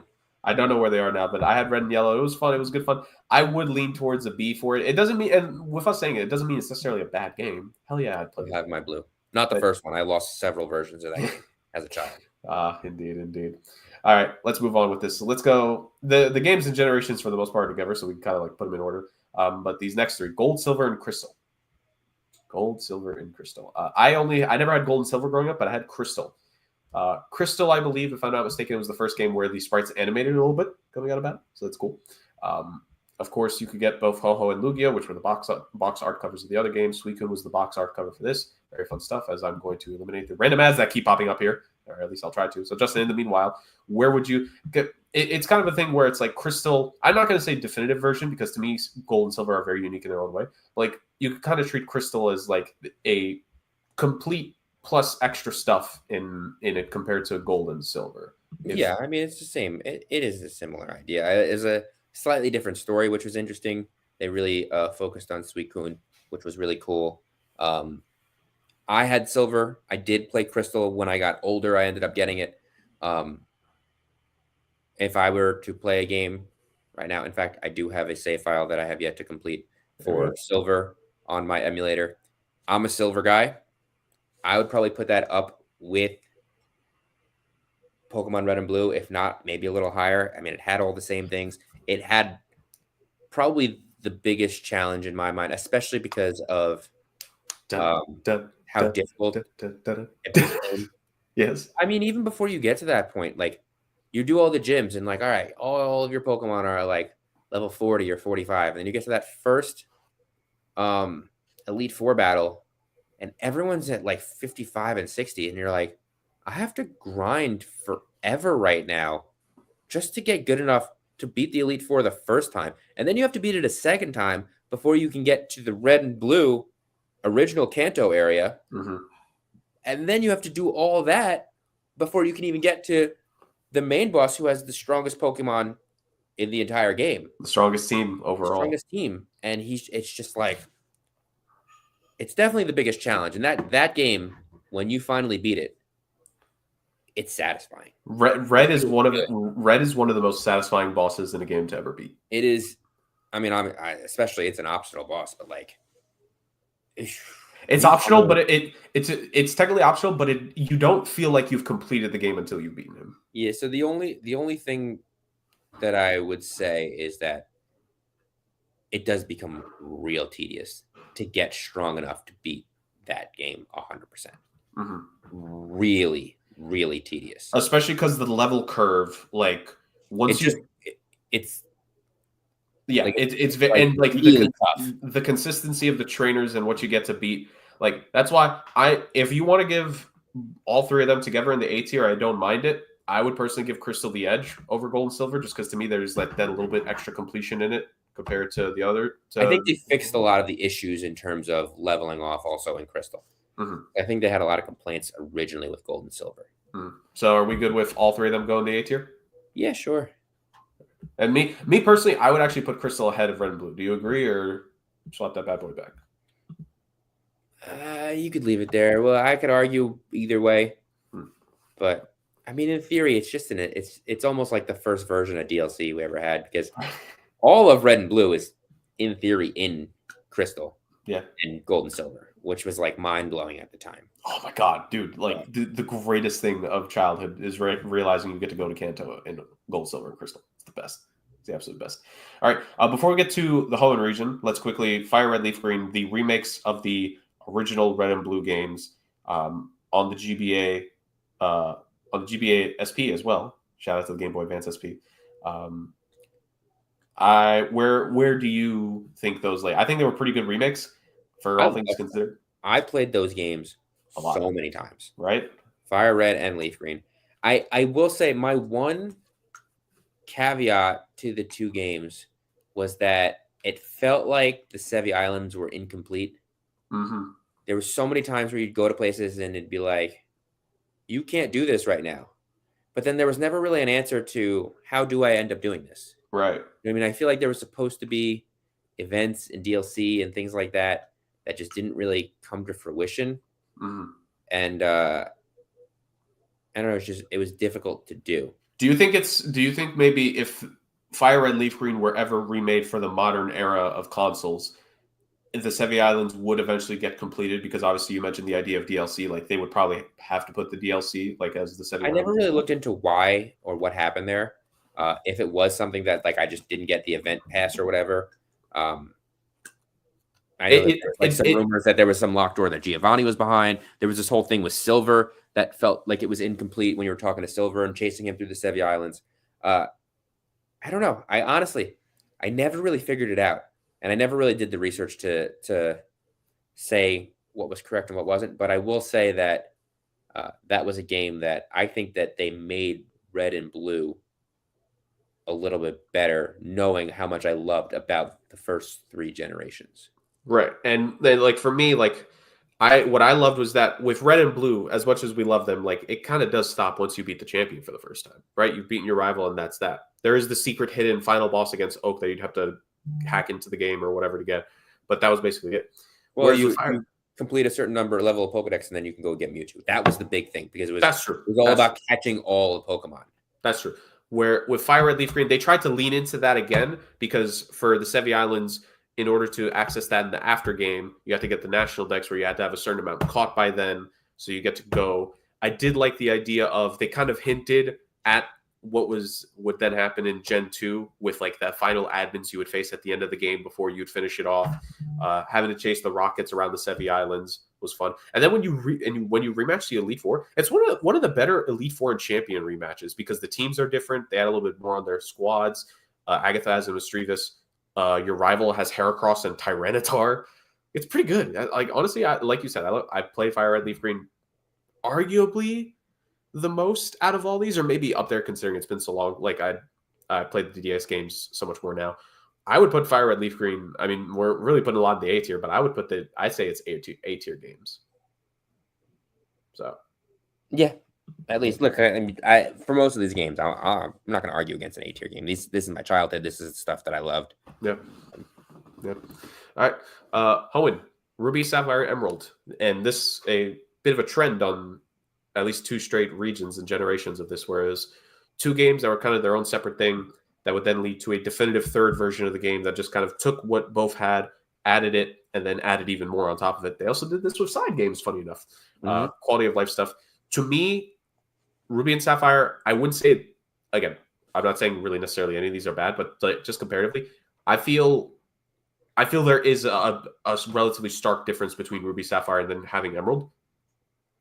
I would lean towards Ruby and Sapphire being B tier and Emerald being S tier. Our first S tier of the list. I'm all for it. Everything you said is correct. Yeah.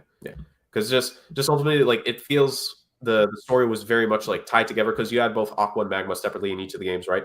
And then you have them dealing with both of them in Emerald. You have the cool cutscene, bro. You want to talk about mind blown as a kid? The cutscene where Rayquaza comes down in Emerald. Oh, beautiful. To say the very least. So I think that's the deal here. And Hoenn was just a fun region. Definitely one of those things where, I mean, we'll get to remakes here, but it always feels like in Emerald, for as much as there was to do, there was a lot, don't get me wrong. The Battle Frontier, and people would, like, I think still to this point, arguably the best Battle Frontier entry into the series is probably, most would point to Emerald for that. It just feels like there could have been a little bit more to do in the after game. And if we do ever get, I know we got a Ruby and Sapphire remix, which we'll get here on this list, but if we ever get an Emerald remake, I would be very interested to see like if they could go back to that bad boy and like make it even more. Like as fun as it is to say about a game that we've now ranked S tier, I think there was even more that you could have done in that game personally. So there's that. Yeah. 4th generation, the return of the Johto region and Sinnoh itself. Very similar to what I just did with Ruby, Sapphire, and Emerald, Justin. I think Platinum is an S tier game. I think it's above what, again, the tying together of Diamond and Pearl, but also just like the quality of life stuff. I felt like there was extra animations and stuff in pre-battles. The fights, the music, I think was even just a little bit better, even though it was like relatively the same tracks. It just felt like there was a little bit extra oomph with like some of the instrumentals with that. I think Platinum is just a really freaking good game. I would put that as S tier. And then Diamond and Pearl, I struggle because I think it's a similar case. I think it's even more in Ruby and Sapphire compared to Emerald than what is here, where I think between Diamond and Pearl like to Platinum, I think the gap is bigger. Yeah. I never really played Diamond and Pearl original games. I went straight to platinum, but I didn't really hear great things. That's why I never felt the need to go out and play one of them, especially having played platinum, which was clearly the better game. Right. Right. So I think there is definitely a gap there, to say the very least. Justin, Heart Gold Soul Silver, what many pan as one of the greatest remakes that that Nintendo has ever produced. It had a lot of really, really great features. It's funny, out of all the emulators and remakes that I play, I haven't played that game in so long. Yeah, yeah, I could put it there. And I got news for you. I'm probably going to put the next two games there as well I, because I I was just about to say I I'm right there with you. Let's love keep it Black going. and White and Black 2 and White 2. They were so good. They were just excellent, well-made games. Yep, and the storytelling that connects the games together. They did something very unique. They because a lot of people, right? The internet is still relatively young at the time and burgeoning in terms of like ideas, rumors, and what could be coming out. The idea that we were going to get a gray instead, but we got Black 2 and White 2. And I think they did a fantastic job with the continuation of the story, to say the very least. Like because they did such a good job with those two, it makes us question, how do you remake Gen 5 now in the modern era? Because we know they're going to go back to that well at some point. But how are they going to do it? Because if you are locked into going back to Unova, if you're going to remake stuff, you have to remake both sets.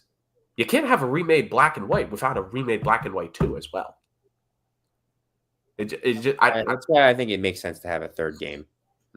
But we'll see. I mean, looks like for now they're skipping over it and going right to a new Legends game. But we'll see what's going on with that. Which that Legends game happening in Kalos, and here comes the French Inquisition with X and Y. I will say this, Justin. When it comes to X and Y, I think there was a lot of flack to these games at the time when they were released. Right? Never understood it. I thought those were both. I thought not only was it they both beautiful games, they were fun to explore. This game, I think, had a great generation of Pokemon. It was fun to look around. It had some of those areas that you didn't necessarily need to find, but was fun. It was fun to find and explore. And I think that it got a bad rap for very little reason. Would you say that it's funny that the last two generations of games that were meant to be like open world and like you could go anywhere and explore and have fun, it feels like X and Y did the exploration factor a little bit better than the games that are meant to be free roaming?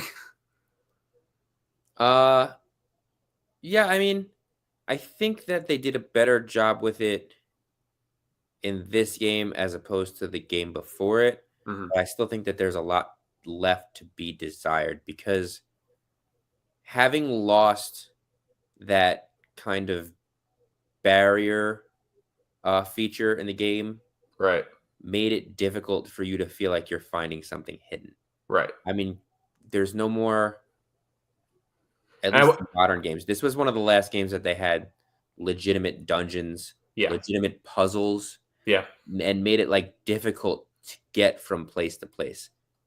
You know what I mean? Like eventually, it was in the most. We can get to it when we get to the most recent game, but it was. This was the last game that had a truly original Pokemon feel to it, and now these games are just a little bit different than what they used to be. Yeah, and I think this is definitely one of those things. Once the Legends of Kalos games, whatever they're going to call it, comes out, I think a lot of people are going to go back and replay it, or maybe play it for the first time if they haven't yet, and maybe cut it a little bit more slack. Because this was also, if I'm not mistaken, I don't think it was the first 3D game. I think Black and White 2 were 3DS cartridges, but this was the first like fully 3D modeled game, right? With the modern, and there were some growing pains to it, like at the end of the day. So it's kind of unfortunate that it had to be the first one, right? I will say, to me, and I've heard people say this, like the one maybe drawback of X and Y comparatively to like the first 5 generations is that the character models of Kalen and Serena, because it's meant to be really customizable for us, the player, it feels like they are a little bit more like generic looking in the face in some features compared to like Red, Ethan, Brendan, Lucas, and Hilbert. Like their characters are like iconic. Whereas, like, there's something to this is just what I've heard, that to some people it kind of takes away, like the extra customization kind of takes away from giving those protagonists an aura compared to and that's for some continue to the modern games now because of the customization. Like I honestly wouldn't, I don't care. Like it's cool to customize. I'm not saying you should take it out, but like for someone like me, I don't care if I can't customize my character. I'll sit with their model as is and I'll just play through the game.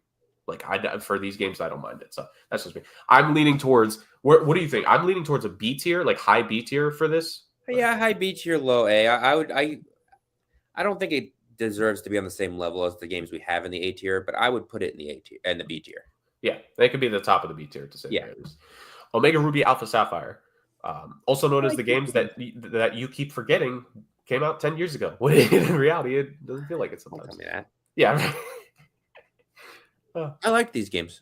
I did. I played them quite a bit. I put a lot of hours into my Omega, I think it was Omega Ruby. Mhm. It was just built upon a great game. I would probably say this is slightly better than the original Ruby and Sapphire, maybe an A tier game, but it was a solid game. Yeah. I wouldn't argue if you wanted to put it in the B tier, just behind X and Y. But No, I think especially because some of the games that we have coming up, like I'm not saying this definitively. There's a chance this could be the last A tier entry from the list I'm seeing on paper, and I don't mind if this joins the A tier. definitely not the next ones. So yeah. So I don't mind because, like you said, maybe like compared to the rest, there could be that little bit missing, but like it because the thing is like it brings the modern aspects to the original games. It's kind of like you need to treat it as a divergence point, like it's a different universe comparatively to what the originals were. And like you said, they're fun to play. You can enjoy them. You really have fun when it comes to the teams. Like there was the event at the beginning of the game's release where you get yourself a shiny Beldum. Like smacking Steven Stone with a shiny Metagross is fun, right? And the after game as well. I think this is probably Wally was definitely better written in the remakes than he was in the original games, honestly. And his come up as a rival and like his strong team.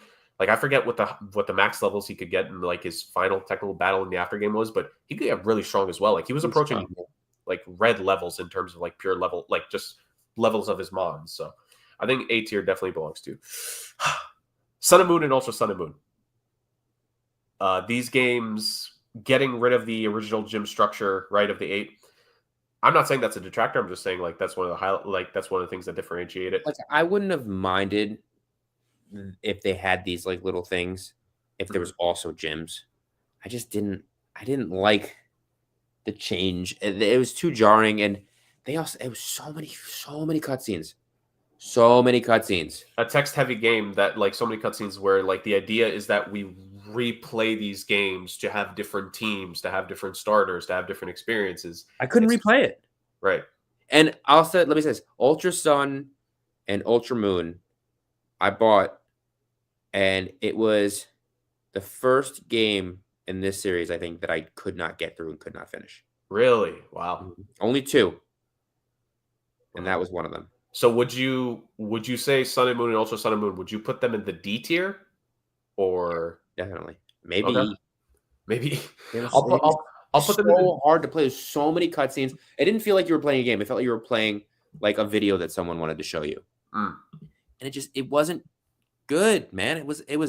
I was so excited when I saw the announcement for 4 islands, and I was like, there's going to be so much to explore. There's going to be so many puzzles. There's going to be so many, and it was just like so many dungeons, and they like got rid of dungeons almost completely, and then they replaced it with like puzzles, but they weren't even like good or challenging puzzles. It was just, it was rough. It was a rough thing. And for all the good that they did, there was more bad, because this was a very innovative game on a lot of levels. Yeah, and to me, the regional variants and the cool stuff like that, building upon the mega evolutions that were introduced in X and Y, like I think there were a lot of great Pokemon introduced in this. My Rockruff and Lycanroc to me are just like the cornerstones for that. Like I think Alola, like those are some of the first mons I think of. Like, it's just a lot of good mons were introduced in this generation that I think it's just kind of like this is a generation. It's funny to say this just because like the games are still relatively new compared to obviously what we've praised and put in the A and the S tier. It feels like these games need to, like, if / when, let's just be real, when they eventually come down to having to revisit Gen 7, they can't screw it up again, to say the very least. Like if they're ever going to go back to it, they need to hit a home run, to say the very least. So there's that. Let's Go Pikachu and Eevee. Different taste compared to these games. It had the Pokemon Go catching mechanic. It had the partner Pikachu and Eevee, which was a good gimmick. Because if you're gonna make Pikachu and Eevee, like the thing with Yellow and like Pikachu, like taught you a lot of hard lessons in Yellow because of how just like it was stronger than the base Pikachu, but a little bit but weaker than like most of the team you would have. I would put the Let's Go games. They weren't necessarily made for like you and I, Justin. So I Really would. weren't. I mean, there was. I'd put them in a C tier. They That's had where their merits, but it wasn't one of my favorites. I would put it in the C tier also. Yeah, just because to me, like D tier, like you said, it didn't have negatives like Sun and Moon and Ultra Sun and Moon. It wasn't necessarily for us. Like there was cool stuff about it. You could have like the Mega Evolutions, the regional variants in there. A new generation to the greatness of the original series, while including aspects that they were familiar with, like Pokemon Go. Exactly. That's so really what it was. Yeah, exactly. So at the end of the day, like it's fine. Like I would play him again, just for fun. Like it's just like it's like still have it. I don't know if I'd play it again, but I don't really play as many games as I used to. Hey, if you still have it, you want to send it to me, brother. But let's continue. Do you want to deal real quick before we finish the rest of the mainline games? Do you want to quickly put Coliseum and XD in the tier list just to save us the time at the end? I will, but you're not gonna like my answers with those two games. Okay, tell me on. Yeah, I didn't like Gale of Darkness. Okay. I still have it, I believe, which just was not my favorite game. And Coliseum was cool, but like, correct me if I'm wrong, that's when they took out the aspect of you being able to battle with whatever Pokemon you wanted, like they did in Stadium 1 and 2. So, to an extent, yes and no. So they had a list of Pokemon you could use, but it wasn't the complete list. So the thing was so disappointing. The story of the game was that like these were Pokemon that would be corrupted by darkness, and in order to 100% the game, you have to catch all the darkened Pokemon and then purify them. And the way to purify them was you had to battle with them. So it was the unconventional thing of you could still technically have yourself a full team of like your main mods you use, but you'd have to shuffle in different ways. It wasn't just battling, but you'd have to eventually like unlock the hearts of all the mods, right? But they had that aspect of in the first game where like if you wanted to sandbox and just battle your friend with any one of the original 150 or 250 Pokemon, because it was the Coliseum 1 and 2, right? You could do that, right? Not Coliseum 1 and 2, Stadium 1 and 2. Right. Coliseum, there was no option to do that, right? And it was just such a disappointment that I'm not over it, and I can't give it a good rating. I think for me, like the thing that kind of disconnects, I never viewed them as like, I don't think they were ever meant to be like Stadium, at least in my mind. Well, then don't release it in the same vein, man. It was released as it was the third game in the series. Fair. And that's where it changed and went all downhill. And that's why those games were never as popular. So let me just tell me, where would you rank the two of them? I would probably put Gale of Darkness as an E and Coliseum as a D. Really? Yeah, I was really disappointed in both games. Maybe I had too high of expectations and I was let down as a child, but I never got over it. I would put Gale as maybe a D, just because I think there was for technically having to build off of Coliseum, it just didn't feel like they did that much with it. They didn't. I think Coliseum, I give it a little bit more than what you might. I would put it as as the last of the C tier. We should put Stadium in here because Stadium was a good list. I mean, Stadium would be AS. Stadium would be A or S. 100%. That's not even debatable. But I think the A and the S tier are probably going to be locked in, Justin, because actually no, they might get one more entry in here. X and Y, Gala, proper British gents and all that chap. As I butchered the language. What'd you make of X and X and Y? Sword and Shield. My bad. Sword and Shield. There's a lot of positive, a lot of negative. I think that the wild area was super cool, but there was obviously some issues with it. It was a little glitchy. Excuse me, especially if you were online. I didn't love every Pokemon just bumps up to level 60 at some point. That felt kind of dumb to me. Right. I did like the idea that you could go to some stronger parts and verse Pokemon that you weren't necessarily ready to first, and that you couldn't just automatically catch them and get lucky and make your team stronger. But I mean, they were all tethered to a single spot. The spawns were, predictable. The wild area was really just one, albeit nice area, and that was really it. And it just after a little while of playing the game, it felt kind of small. And then there was 2 small, old school overlapping maps, but they were small. They were like real small. The best thing about these 2 games to me and what really saved it was the DLCs, because I thought both DLCs were excellent. Right. I really, really enjoyed playing both DLCs.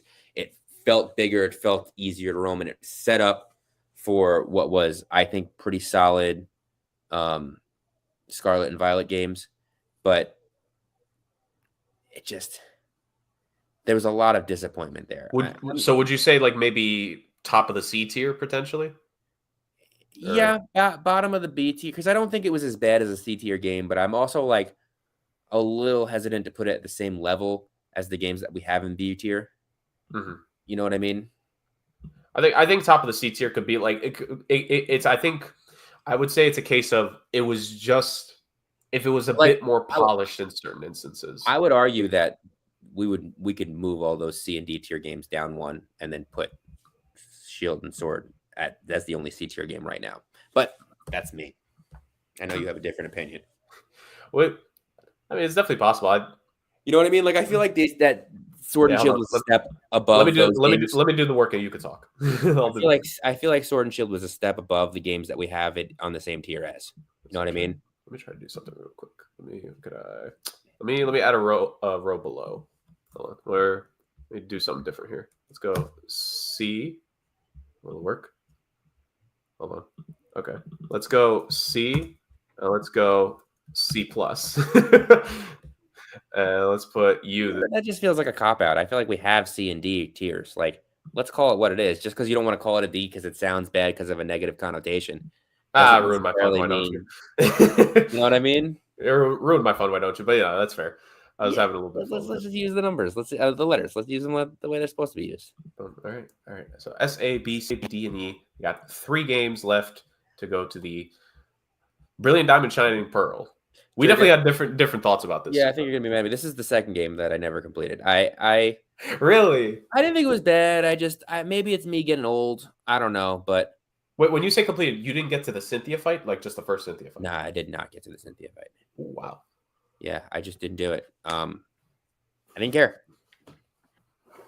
I really didn't. It was fun for a little bit, but what else came out at the same time as this? Was this the same time as Legends of Arceus? I think. Yeah. Yeah. They were right around the same time. And a stark contrast between those 2 games. So do you want to give your all about Arceus there? That was my game. I love that game. Would you say that maybe that could be the reason why I didn't complete it, but I never really regretted it enough to go back. It's still incomplete. That's funny. I didn't hate the chibi art style like you did. I just felt it was. I didn't hate the art style. The art style was not my issue with the game. Yeah, I think I would say. I think kind of what you were saying. I don't know if I would necessarily put it at the same level as Sword and Shield, but I also feel like it could be a little bit better than even just like I think between Diamond and Pearl. I could put it at the same level as Sword and Shield. Oh, you would? Okay, so you'd. Okay. Yeah, so I definitely think Sword and Shield was better. If I'm gonna play a game out of those 2, I'll play Sword and Shield. Right.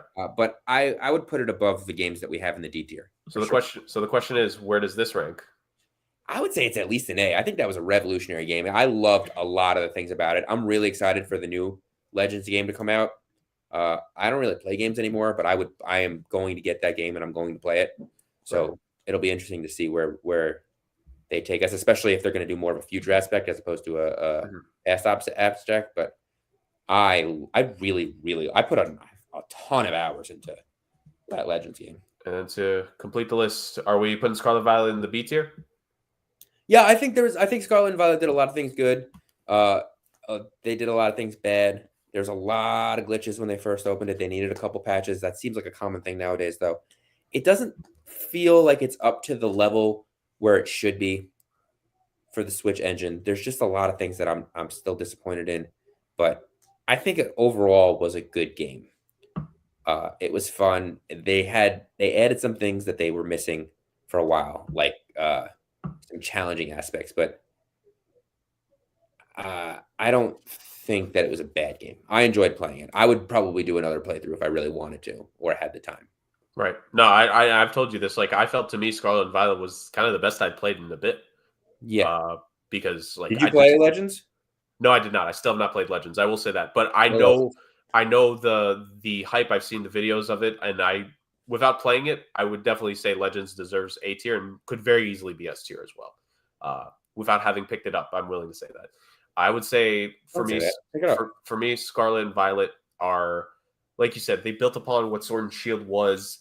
It was tough at the beginning, but like to me, I feel the thing is when you have an open world game and stuff like that, you kind of have to make it to where it feels a lot more even which way Yeah. you go So in that open world. And I they think tried something new with it, with the ride Pokemon, and you get in the legendary, and you can't use it, but he's your buddy, and he ferries you around.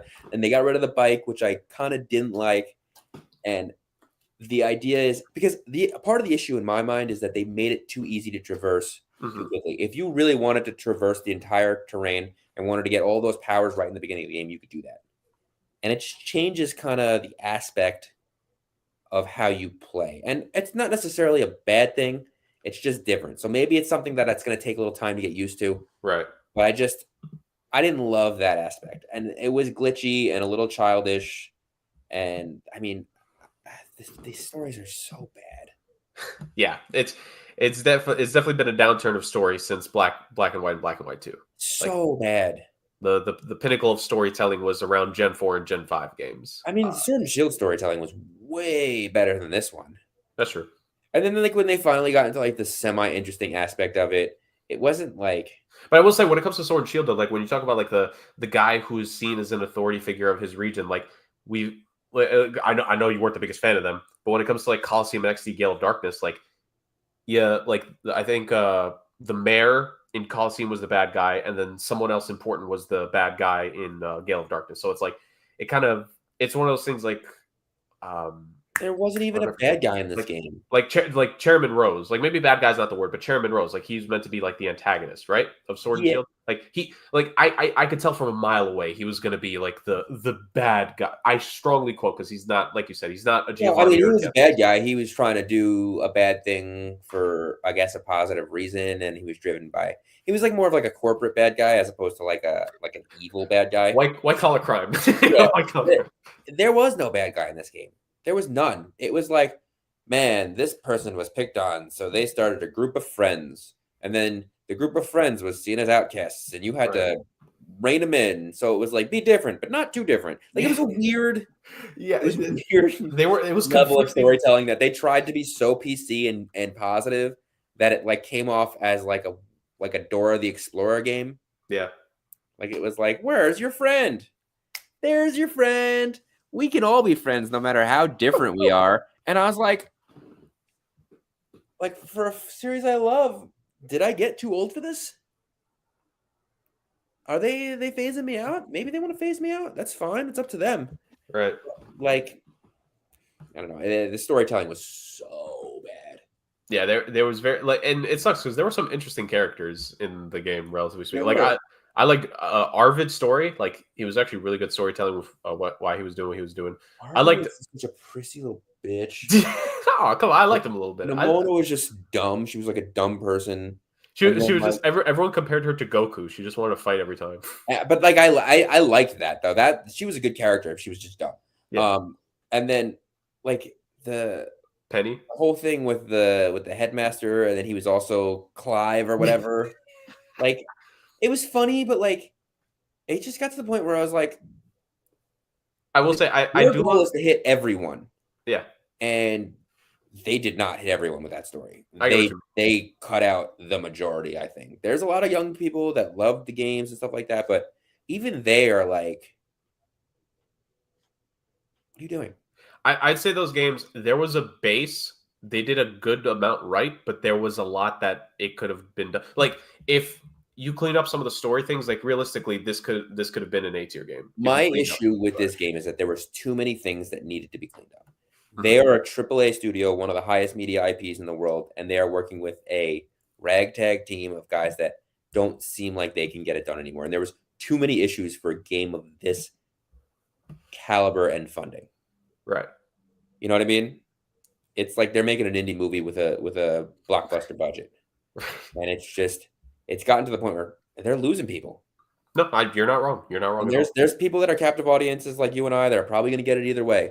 but I know a lot of people that stopped getting the games. Just look at our list, right? Like, but just S and A tier, right? Ignore everything else. S and A tier. How many of those games were released in the last 4 or 5 years? Only one. 4 or 5 years. Oh yeah, literally. Yeah. I was gonna say, it's been 10 years, Jurg. Well, Legends of Really? Arceus. Legends of Arceus is A tier, which I that was know, just I released a couple know. years But ago. like, if you look at the A tier and the S tier, and That's why I'm including the A tier. If you look at strictly the S even tier, the B tier, it's been over a decade, the average release date is like 2005, dude. right? There's more games in the 90s than there are in the 2020s. Yeah. I could see that being an issue. I mean, look at it's not like they're anywhere near to being dead, but I think it's an issue. No, at the end of the day, maybe I'm not their target audience anymore, but yeah, I was gonna say at the end of the day, like ultimately the brand is synonymous to the point where it's like parents will get their kids games even if maybe they haven't been introduced to it as much. It's just one of those things where it's gonna keep growing and they've just kind of sacrificed the idea of good gameplay just because money, money, money. And it sucks to see because like at one point, like I mentioned it before, but like the peak of storytelling for the series, like this stretch of games right here from Gen 3 to Gen 5. I don't want to discount these, but Gen 3 to Gen 5 was just some special stuff. And you even include the side games. Like you mentioned Stadium. If Stadium was here, you'd have it AS tier. If Explorers of Sky was on this list, it would be S tier for me easily. Because that to me, it's gonna be another like discussion topic for the future. But to me, for my money, it's the best side game that they ever made for Pokemon. Now, I say this as an avid Mystery Dungeon fan. I've played the games. I know a lot about. I know most everything about the games. The third installment in the series, Gates to Infinity, I kind of lack on, like most do, honestly. But like for the most part, I know the details about the important details, the cruxes of everything about the Mystery Dungeon games, and like Explorers of Sky is just a special freaking game. That was released in the Gen 4 era, never right? played. I never played any of them. But I just want to put the context there of that was released in the Gen 4 era of games. So we're talking about late 2000s, like early, like I think 09 or 2010 is when it came out. I think I was in middle school when it came out. So that just lets you know it's been a while since they tell a game with such a compelling story with mechanics, graphics, like whatever your line of demarcation is for a tier list, like it's been a fair while for it. So we wait, but that is the long-awaited Rick, especially. This is probably Rick's favorite segment in a while. The long-awaited Pokemon tier list that we just got to have a whole gaggle of fun with here, Justin. Now Rick knows what order to play the games in. Now, do you think he's ever going to pick up a Pokemon game? Not even a little bit. He's a father. He doesn't have time for this. That's true. Maybe in the future. Maybe. Actually, to be fair, that's like the easiest thing to play. You can like just download an emulator now on your phone and just like at night play an hour in bed and just be like, that's like the easiest thing. You could spot save it at any time. You could get a lot done in an hour. You get a lot. You could spot save at any time. You could play it up for 5 minutes and be like, I don't have time for this. Pause. Up. It just sits there. Yeah. It's the easiest time to ever get involved in an old game. It's a beautiful thing, ladies and gentlemen. As we had fun here on this lazy river, thank you for joining us on this edition of the Sports Agents of Chaos podcast. I'm sure you probably forgot about it, but this is a football podcast, ladies and gentlemen. We talked football earlier in the show. we gave some playoff discussion. We talked about divisions, teams that have clinched the postseason, teams that are not in the postseason. We talked fantasy football. That was fun to say at least. We got to give a fantasy update here in a week or so if we're still in the postseason. Yeah, just good, jolly fun all around. This was a Lazy River episode, Justin. I was glad. Your first ever Lazy River edition of the show. Yes. Feels weird. So thank you all for joining us on this week's edition of the program. We will be back next week in a full football-focused episode. There's going to be more for us to talk about. Like Justin mentioned it before, probably some more teams eliminated, some more teams clinching, and we're inching closer and closer to the postseason. There's less clinching scenarios than there are elimination scenarios. So I think maybe the week after might be a bigger clinching week. So check the next 2 weeks of the Sports Agent. Hey, that's how you hook the people, Justin. 2 weeks from now is more clinching. But in all seriousness, thank you guys for joining us on this week's edition of the show. And we'll see you all, you beautiful, beautiful human beings. We'll see you guys next time. Thank you all. And take care. So for some fun, and come back for more fun, football, and chaos in the future.